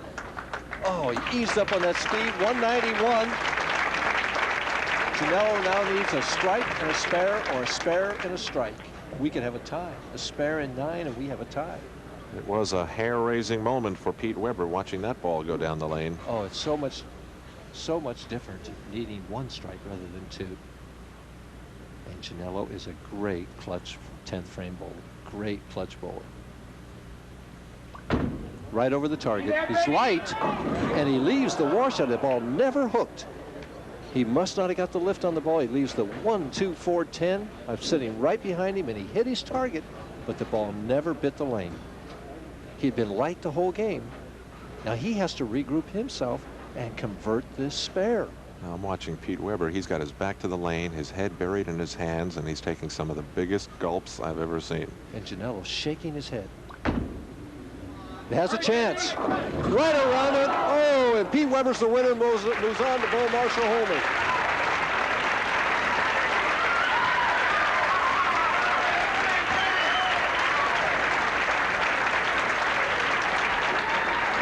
$191 to $181.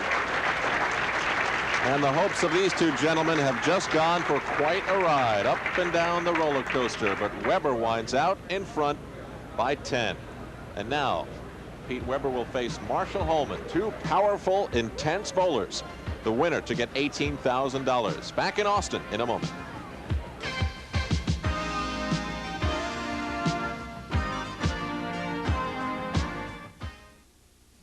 It begins as a dream, a quest for a moment of Olympic glory reserved for the very few. At Transamerica Insurance and Transamerica Occidental Life, we're supporting the dreams of every athlete by insuring the Olympic Games. Because our business is insuring people's dreams. Transamerica, insurance, finance, manufacturing, transportation, innovation. The power of the pyramid is working for you. Hey guys, I'm back. Catch anything, Riley? Yeah, caught this granddaddy of a fish. But when I got him in the boat, he says, I'll give you 3 wishes if you throw me back. A talking fish? Well, it was hot. I was thirsty, so I wished for a nice cold Stroh's beer. And there it was. Tasted so good, I wished for another one. 2 wishes, 2 Strohs. And what'd you do with the 3rd wish? Hey, did I forget my friends? Strohs and Stroh Light, fire brewed for smoother taste. Jimmy Martin is not a professional bowler, but he's changed the game of bowling forever. With the Martin Lane Reader, you'll be bowling the best scores of your life in minutes. Stop line-finding guesswork. Get the ball into the pocket fast. And here's Jimmy Martin. Hi, my lane reader will show any bowler where to stand on the approach for strikes and spares. I used it to win the 1981 New York State Tournament. As a 162 average bowler, everybody was surprised when I went and averaged 226 to win. Now the pros recommend it. Please listen to what 20-time national champion and PBA Hall of Famer Dick Ricker discovered. I've known amateurs around the world who are totally amazed at how fast they can line up strikes and pick spares with the Martin Lane Reader. Here's how to order yours. Order your Martin Lane Reader today. Here's how. For COD Visa and MasterCard orders, call toll-free 1-800-USA-1000 or save COD charges and send $11.95 plus $2 for postage and handling to Lane Reader, Box 49648, Atlanta, Georgia. Pete Weber surviving a crazy up-and-down match with Don Genalo, but in the end it was his by 10 pins. And now he'll face someone who feels as comfortable under the TV lights as Walter Cronkite, Marshall Holman. He has appeared on television 67 amazing times, and to the winner's circle he has visited 17 times. Fierce and intense. Same almost as Pete Weber, Mike, in that their approach to the game of bowling seems to be just about the same. Well, they're both young competitors. They both throw that big hook ball. They both have that tremendous desire to win. Marshall Holman has an intensity and a drive in him, though, that I've not seen in any other player. All right, we got an update from Marshall Holman by chatting with him before today's TV finals. Sitting in the top spot in our show tonight is Marshall Holman, who returns to Austin, Texas as the defending champion. But Marshall, this year the confidence level for you has to be a lot different than it was last year. You were trying to snap an 18-month drought, weren't you? Well, yes, I was, Alan. This year I come in as defending champion, and also Mark Roth and I won the Doubles Classic in Vegas just a little over a month ago, so I've got a chance to make it 2 in a row, and I'm on a little bit of a roll. Probably when you step to the line now as compared to a year ago, you feel that you can make any shot. There must have been some points during that long stretch when you stepped to the line and you didn't have that overwhelming confidence. Well, you know, when you get drilled as often as I had been, you know, for I think it was almost a 2.5-year period, you do start to question yourself. Although unfortunately, I have a conveniently very bad memory, and I would forget about those things and just try and go on, and that's why I was able to bowl good the next week after having a tough loss. But I do have the confidence going for me now, and I'm looking forward to bowling the title match. Highland Lanes has been probably one of my favorite centers to bowl in. I've had 3 times been the leading qualifier here and have a chance to make 2 titles in a row. The pins have been falling for you in 1984. You've knocked down more consistently than anyone else on the PBA Tour, yet the money list, something you're concerned a little about, is not as high as it was last year. You're 8th. Yeah, Alan, I really had many opportunities to win more money and win more titles than I've won this year. In the wintertime, I made a lot of top 24s and only made 3 top 5s. This is my 16th time in the top 24 out of 21 tournaments, and I've only made 5 top 5 finishes. It's something that's a little disappointing. I've usually had 1 bad round in every top 24 finish I've had. This week there were no bad rounds. Everything was solid. I was able to claim the top seeded position, and I think that it's my tournament again this year. Marshall, you've always been a fun bowler to watch. You're so fiery, and you often remind me, not in an argumentative way, but in an enthusiastic, ferocious way, of John McEnroe. McEnroe recently decided not to scream and yell, and he played perhaps the best tennis of his life. And now the argument goes on, do you play better when you're angry or when you're not? How does it work for you? Well, amazingly enough, a lot of people have come to me and they said, Marshall, in the last couple of years, you haven't been as excitable as you used to be. You know, where's the old fire? Where's that flame? And if you were here last night in the first 4 or 5 games of match play, in the last 8 games we bowled, I was definitely excited, and I was running them out, and I was flailing my arms, and I need to be emotional. I don't want to be out of line. I don't want to do anything obscene, and that's no problem. That's not in the act. All I want to do is be pumped up, because it's important for me. If I'm not excited, if I'm not intensified, I can't get 100% out of my game. And when I get 100% out of my game, I can be very difficult to beat. Not necessarily rooting for Marshall Holman in this championship final is Dee Dee Weber, Pete Weber's wife. She will get to share an $18,000 if her husband Pete is able to overcome the charging Marshall Holman. We will most likely see our share, more than our share of strikes in this match for $18,000. Well, Marshall's playing further outside than he's played all week, and he threw 5 out of 6 strikes in practice using a plastic ball, and he's made Pete Weber finish on the right lane, which is the exact opposite that I thought he would do. So he must like that left lane.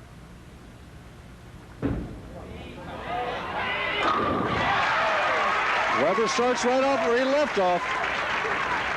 Pete made it to the championship by crushing Pete McCordic and then just getting by Don Genalo in our last game.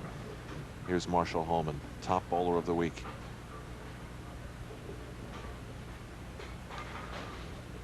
He averaged 213.1. Cat-like approach. Swings it way out. Here it comes. Solid 10 right out of the gate. That ball had to get out around the 3rd board at 45 feet down the lane.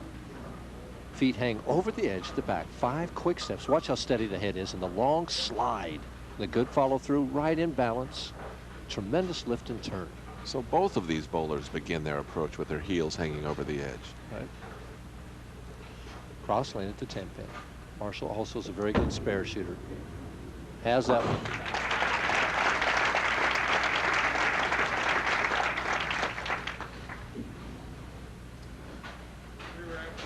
Asked for a re-rack on the left lane already. That's the first one. There's 2 more coming. Marshall has won 17 PBA titles. Last year he won 2 in a row and gave the 3rd quite a run. He began that string right here in Austin, Texas last year when he won. He's the defending champion. Way out again. Here it comes. Woo! Now the left lane has been the answer for both of these players. Let's see how Marshall Holman reacts to it. Look at how far that ball gets out there. About the 2nd, 3rd board. Now watch it finish at the last 10 feet. Pow! And it just kept going. He loves it. Pete Weber trying for an early lead to put some pressure on Marshall Holman. And something disturbed him. The cameraman, there's somebody in the back. One of the camera people behind the curtain back there moved the camera just as Pete was ready to start. And all of the bowlers have great peripheral vision. We can see things that people don't believe that we can see. And it can distract from your concentration and cost you thousands of dollars. Even Mike Durbin has been upset at cameramen from time to time. Just once.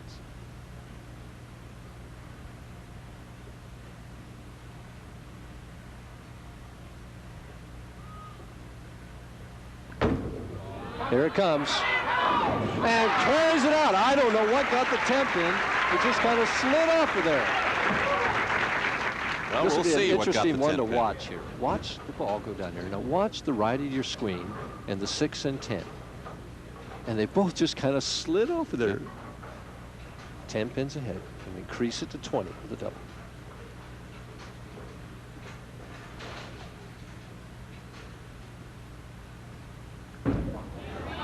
Lots of speed. Oh! Pete smacks his head, and so did Dee.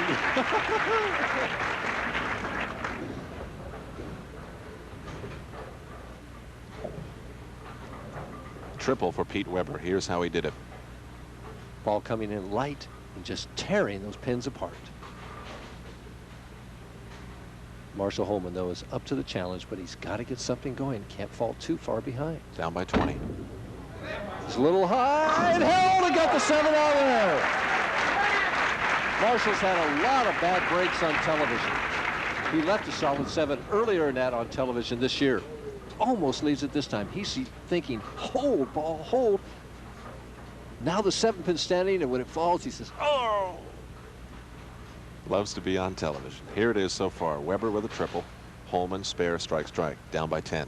Can even the match with one more.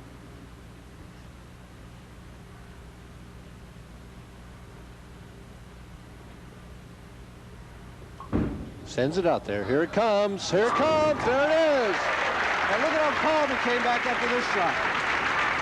Marshall knows how to control his inner emotions. Watch this. Now he just, no emotion on his face at all this time. Just kind of closes the eyes. All right, nonchalant.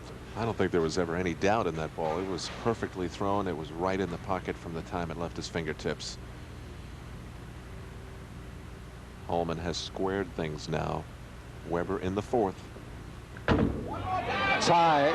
And leaves the 4 pin. Ball just a little bit tight.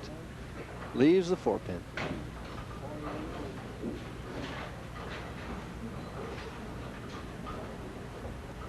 Pete switches balls to the plastic ball for the 4 pin. No mistakes here now, Pete. You got to make the spare. No mistakes. Has the spare. Like it's like watching a home run contest. You got 2 power players here, and both of them can string the strikes and throw them. Holman up by 1. Weber in the 5th.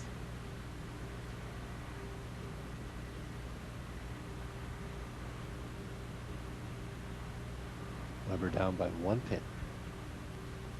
Trying to get something started again. A little high, a little soft, 3-6-10. Just a little eased up on that speed, just a little bit. He just seemed to be a little bit tentative going to the line that time, not that positiveness that he had in the first match.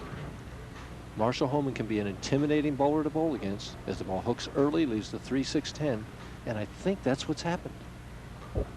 Tough spare, has to make it. Just got up enough. Woo! Keeps himself in the match. Here's that conversion once again. This is the 3rd brilliant conversion for Pete Weber. At this point, it didn't look like he was going to make it. The ball really finished in the last 10 feet. Just nicked that 3 pin. He's been so effective down the right side of the lane. Take a deep breath. We'll be back in Austin, Texas, midway point of the championship game. Marshall Holman and Pete Weber. They'll continue in a moment.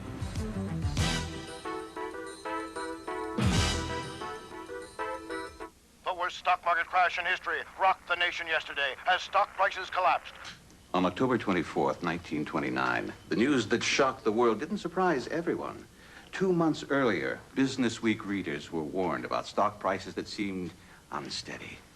Business Week was then only a few weeks old. Today, the look of the magazine has changed, but not its significance. It was Business Week that told its readers about the takeover epidemic in the steel industry. And before the computer war broke out, Business Week readers not only knew it was coming, but who would come out on top. Week after week after week, Business Week tells you exactly what's going on in business and how it could affect your business. It's all right here, in the most concise, accessible form possible. But this publication does more than report the news. Business Week interprets, even anticipates, and that's important. Because in business, nobody likes to be taken by surprise. Business Week magazine revealed this week. Subscribe to Business Week right now, and you'll get 32 weekly issues at the low basic rate of only $24.95. That's just 78 cents an issue, a savings of more than 60% off the cover price. And along with your paid subscription, Business Week will send you one more valuable business tool, the Business Week Solar Calculator, free. This desktop calculator is powered by any light source, requires no batteries, and it's free with your paid subscription to Business Week. Subscribe to Business Week. You'll get 32 weekly issues for only $24.95. And remember, the Business Week Solar Calculator is free with your paid subscription. This is one business opportunity you ought to take advantage of. Order now. To get Business Week and your Business Week Solar Calculator, call toll-free 1-800-USA-1000. 32 issues are just $24.95. This low basic rate saves you more than $39 off the cover price. Your calculator is free with your paid subscription. Call 1-800-USA-1000. That number again is 1-800-USA-1000. Marshall Holman, through all the PBA Tour events of 1984, has knocked down more pins more consistently and leads the PBA Tour in average. And right now he leads Pete Weber by 4 pins. D.D. Weber agonizing, I'm sure, with Pete over that last spare conversion, but his accuracy tonight in that element of the game has been brilliant. The one mistake he made when he missed a 10 pin in the 9th frame against Genalo, it didn't wind up costing him. Holman up by 4, trying to increase it to 14. Mike has won the coveted Tournament of Champions. He did it Marshall has, rather, in 1976. And one more. Up by 14. And Marshall really is somewhat subdued for Marshall. I mean, he's watching it, smacks the hands together, but I've seen him be more ferocious than that.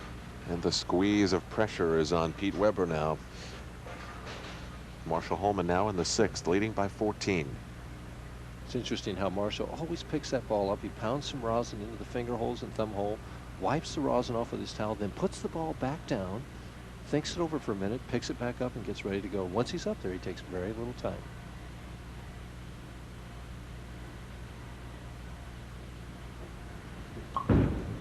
Here it comes again. Here it comes light. And it doesn't get the 7 pin.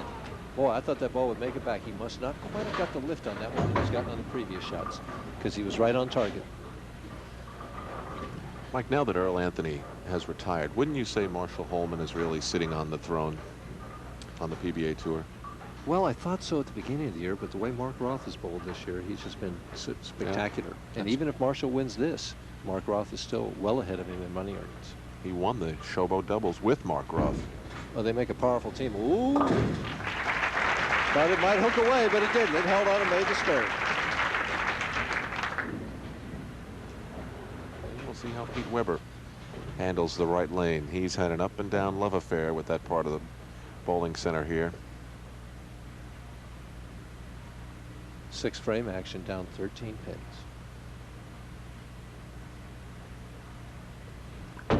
Gives it a lot of room. And is it going to fall? Rocking 8 pin, but it didn't quite fall.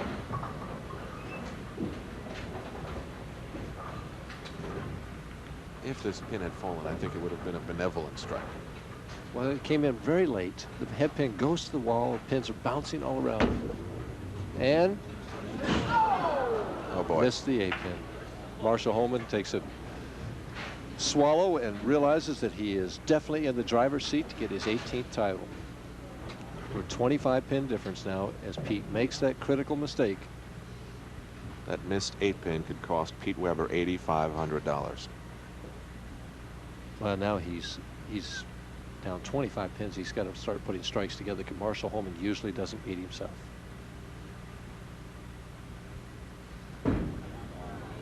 It's back in the pocket. Gets that 10 pin out. Pretty shot there. Marshall checks the score. Pete very relaxed on this because he's so disgusted with himself for missing that spare. Probably the best shot he's thrown in the game so far. Snaps that 10 right out of there. Pete is still potential.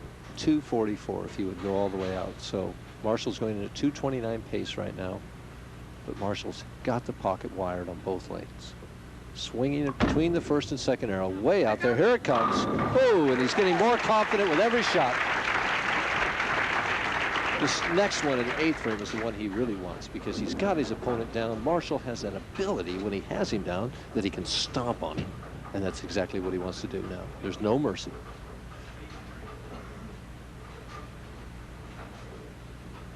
He's thinking it over. He gets himself set together. Once he's ready, he'll step right up there and not take any time. He's done so well here. In 81, he was the runner-up. In 1982, he was 7th. One more he's trying for. Here it is. And the 10-pin. Didn't quite get the lift on that one that he has on previous shots. Still got it in the 1-3 pocket, and it could have struck. I think Marshall is hoping on this one. He knows he hasn't thrown it as well as he could. Soft 10-pin. Can't believe it. That keeps Pete Weber in the match. Marshall making sure of himself on this spare. A lot of speed, very straight at the spare. Has it.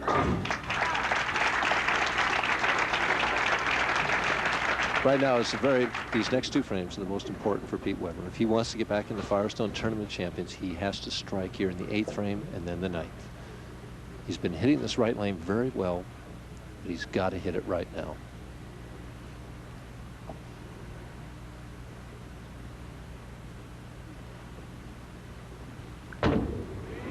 It's close. And gets it.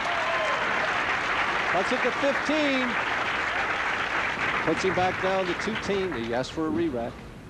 It's his first of the match. Well, we've had some wild finishes in our TV finals in Austin, Texas on USA Sports Today. Here's the situation now. Difference 15 pins. He can cut it to 5 with a strike here in the 9th frame. Marshall Holman's fate is still in his own hands, but Pete Weber could really put some pressure on him with a strike here in the 9th. Holman still confident. He leads by 15. Here it comes, and he carries it. Woo! 5 pins.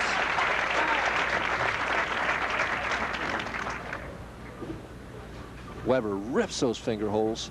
Ball comes in light. Watch this 5-pin over into the 7. He had a bunch of pins going to that 7 and then running it out all the way. Holman, 9th frame, up by 5, sends it out. Here it comes. It's in the pocket. One more. Marshall is in this situation. He needs 2 strikes in the 10th frame and 6 pins in order to lock up his 18th PBA title and his 2nd consecutive Aqua Fest title. 189 in the 8th frame for Marshall. Strike up. He's leading by 5 pins. He's potential 249. Pete Weber potential 244.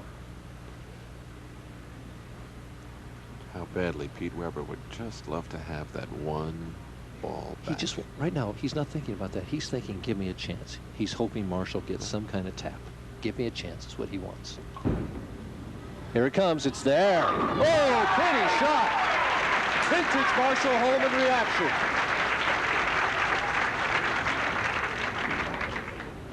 Marshall holding up one finger. He needs one more. He knows it. Boy, he stroked this ball pretty. There's that reaction. All right. It's amazing as many times as he won, as he has already won, he is still so hungry to win again. And when he came back, he held up one finger and he said, one more. And he knows that this is the one that shuts the door.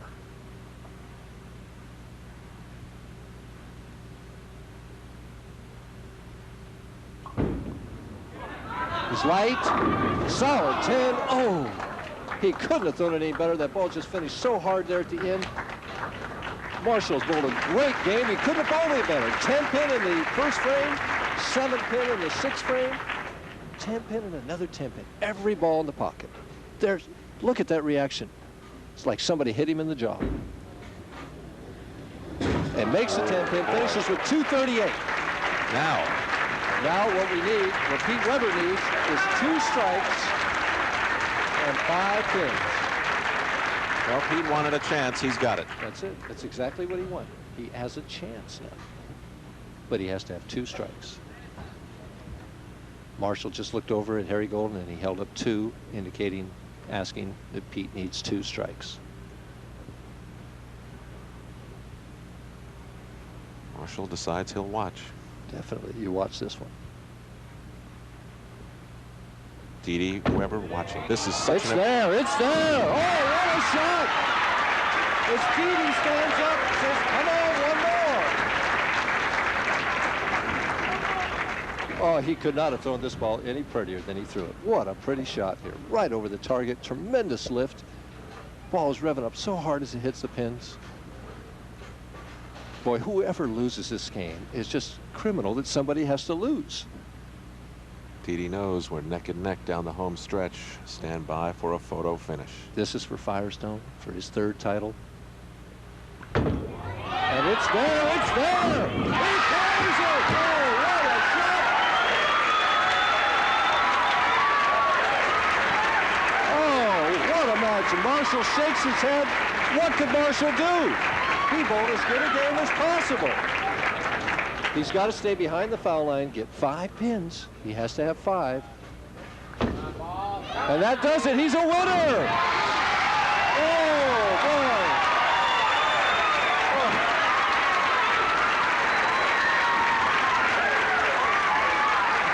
Wow. You don't see too many as good as that one, Alan. That's an $18,000 hug for Pete Weber and his wife, Didi. After Pete Weber left the 6th frame open, Mike Durbin said he'll need to string strikes. Well, he strung 6 in a row, and he left Marshall Holman walking away shaking his head. You know, I think that was a blessing in disguise, Alan. It relaxed him, and it put his back up against the wall, and he responded to the challenge. Pete still can't believe it. Get a standing ovation here. Just a tremendous. I've never seen a player throw any better shots to win a title than Pete Weber just threw in the 10th frame there. Well, he certainly didn't do it the easy way. He bowled 3 games all to the winner's circle here, and he almost lost against Don Genalo, and he almost lost to Marshall Holman. And now little Nicole comes out. She wants to make sure that, well, there's something in it for her, and there is. Final comments coming up from the $125,000 Aqua Fest Mr. Gatti's Open. It's a happy day for the Weber family in Austin, Texas. Stay with us.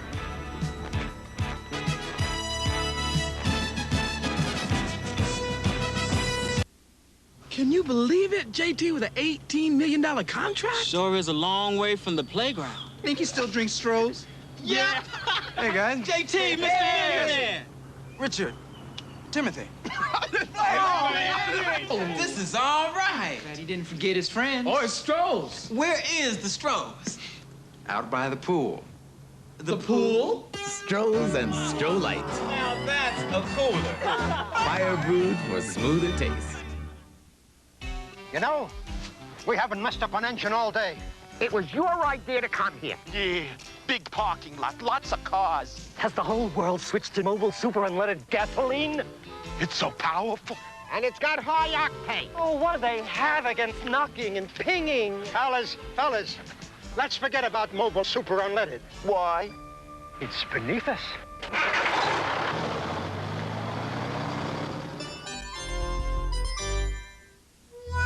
In the West, where Levi Strauss & Company began, how your clothes feel has always been just as important as how they look. That's why Levi's Action Slacks have an easy care fabric that gives, plus a waistband that moves with you. It's a feeling of comfort that's capturing more men every day. Levi's Action Slacks. A real comfort from Levi's Menswear.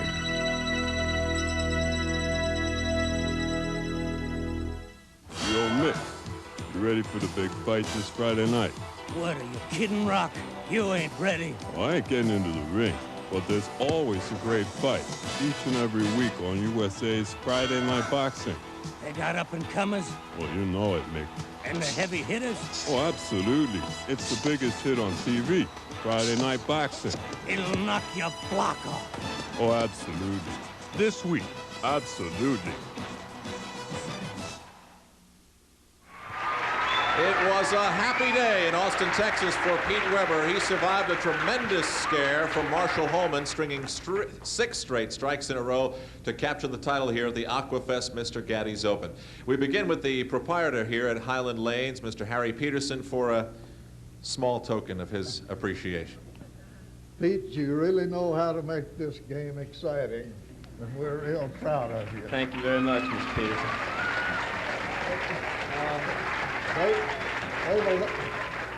They've allowed me to present the trophy, but they told me you'd have to furnish your own truck to take it home.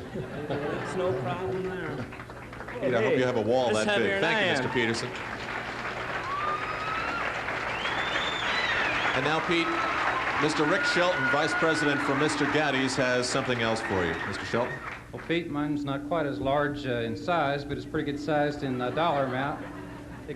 Exciting tournament, very spectacular last round, and congratulations from all the Mr. Gatti's restaurants. Thank you, Mr. Sheldon. Thank you, sir. God, I'm in shock right now. I don't know what to say. I'd like to thank Mr. Peterson for having us here, Mr. Sheldon and all the people from Mr. Gatti's for co-sponsoring the tournament, the Aqua Fest, and all you great fans out here that rooted for me. Thank you very much.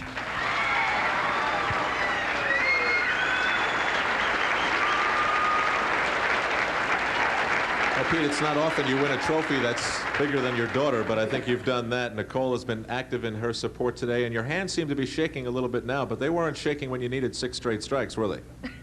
Yeah, they were. They were shaking very much. For the trophy being bigger than my daughter, it's heavier than I am. So, but I just tried to throw the best ball I could, and grateful for me, it was in the pocket and it struck. I'm just so happy right now. I don't know what to do. I think I'm going to go have a pizza right now at Mr. Gatti's. I think Mr. Gatti's would like that. Now, Dee Dee, you were very emotional down the stretch of that championship match. What were you thinking? Because this certainly seemed to be in doubt a few times, even in the second to last match. I just wanted him to strike, beat Marshall. And he did. Mike, what did you think? Well, I noticed that after you missed the spare in the 6th frame, you left the 8-pin, you said you shot it like you had all week, and all of a sudden the ball sailed on by and you missed it. It seemed to be that was going to put Marshall right into it. I saw him kind of swallow a little bit, and you were 25 pins behind, but after that, you seemed more relaxed and that you threw the ball better. What do you think? Well, I got a little frustrated at myself to missing the pin like that because I didn't think I would. And I just figured Marshall was going to strike out because when he gets an opening, you just don't give him an opening because he goes all the way and he'll beat you. He got a bad break in the 10th frame, and I got 2 good ones. But Marshall's a real good bowler, and he's going to have lots more titles coming to him, too. Well, now you're back in Firestone. You looking forward to that? Oh, I was dreaming of the day when I'd get back into Firestone. Well, I bet your dad's at home in St. Louis saying, "That's my son." Well, he doesn't know yet, but I'm sure he will say that when I talk to him. Pete, have you ever bowled 3 games like that? The first game was pretty easy, but that second and third game, your emotions were yanked back and forth, positive and negative. Have you ever had a situation like that before? Oh, yeah, I have. The second title I won in Portland, the first game I bowled, I barely won, and second game I bowled a lot better, and today was similar to that. I bowled a good game, and then I bowled a bad game, and the bad game I knew what I was doing wrong, so I tried to adjust for it in the third game, and it seemed to work. Pete, Mike had said before, it may be intimidating going up against someone like Marshall. Are you intimidated at all? Not really. I don't get intimidated by bowlers. I just try and look at myself to bowl the best game I can, and if they bowl a better game, then they should win the game. All right, Pete, thanks very much. Nicole, did you have a good time? Say yes. Yes. All right, well, now it's official. $18,000 for the Weber family. Pete Weber, the champion in Austin, Texas. We thank you for joining us. We'll be in Houston next week. Good night, everybody. Thank you. Great bowling. Great man. The $125,000 Aqua Fest Mr. Gatti's Open on USA has been brought to you in part by Mobil Super Unleaded Gasoline. Mobil Super Unleaded, it's really powerful. And by Levi's Action Slacks and Action Jeans.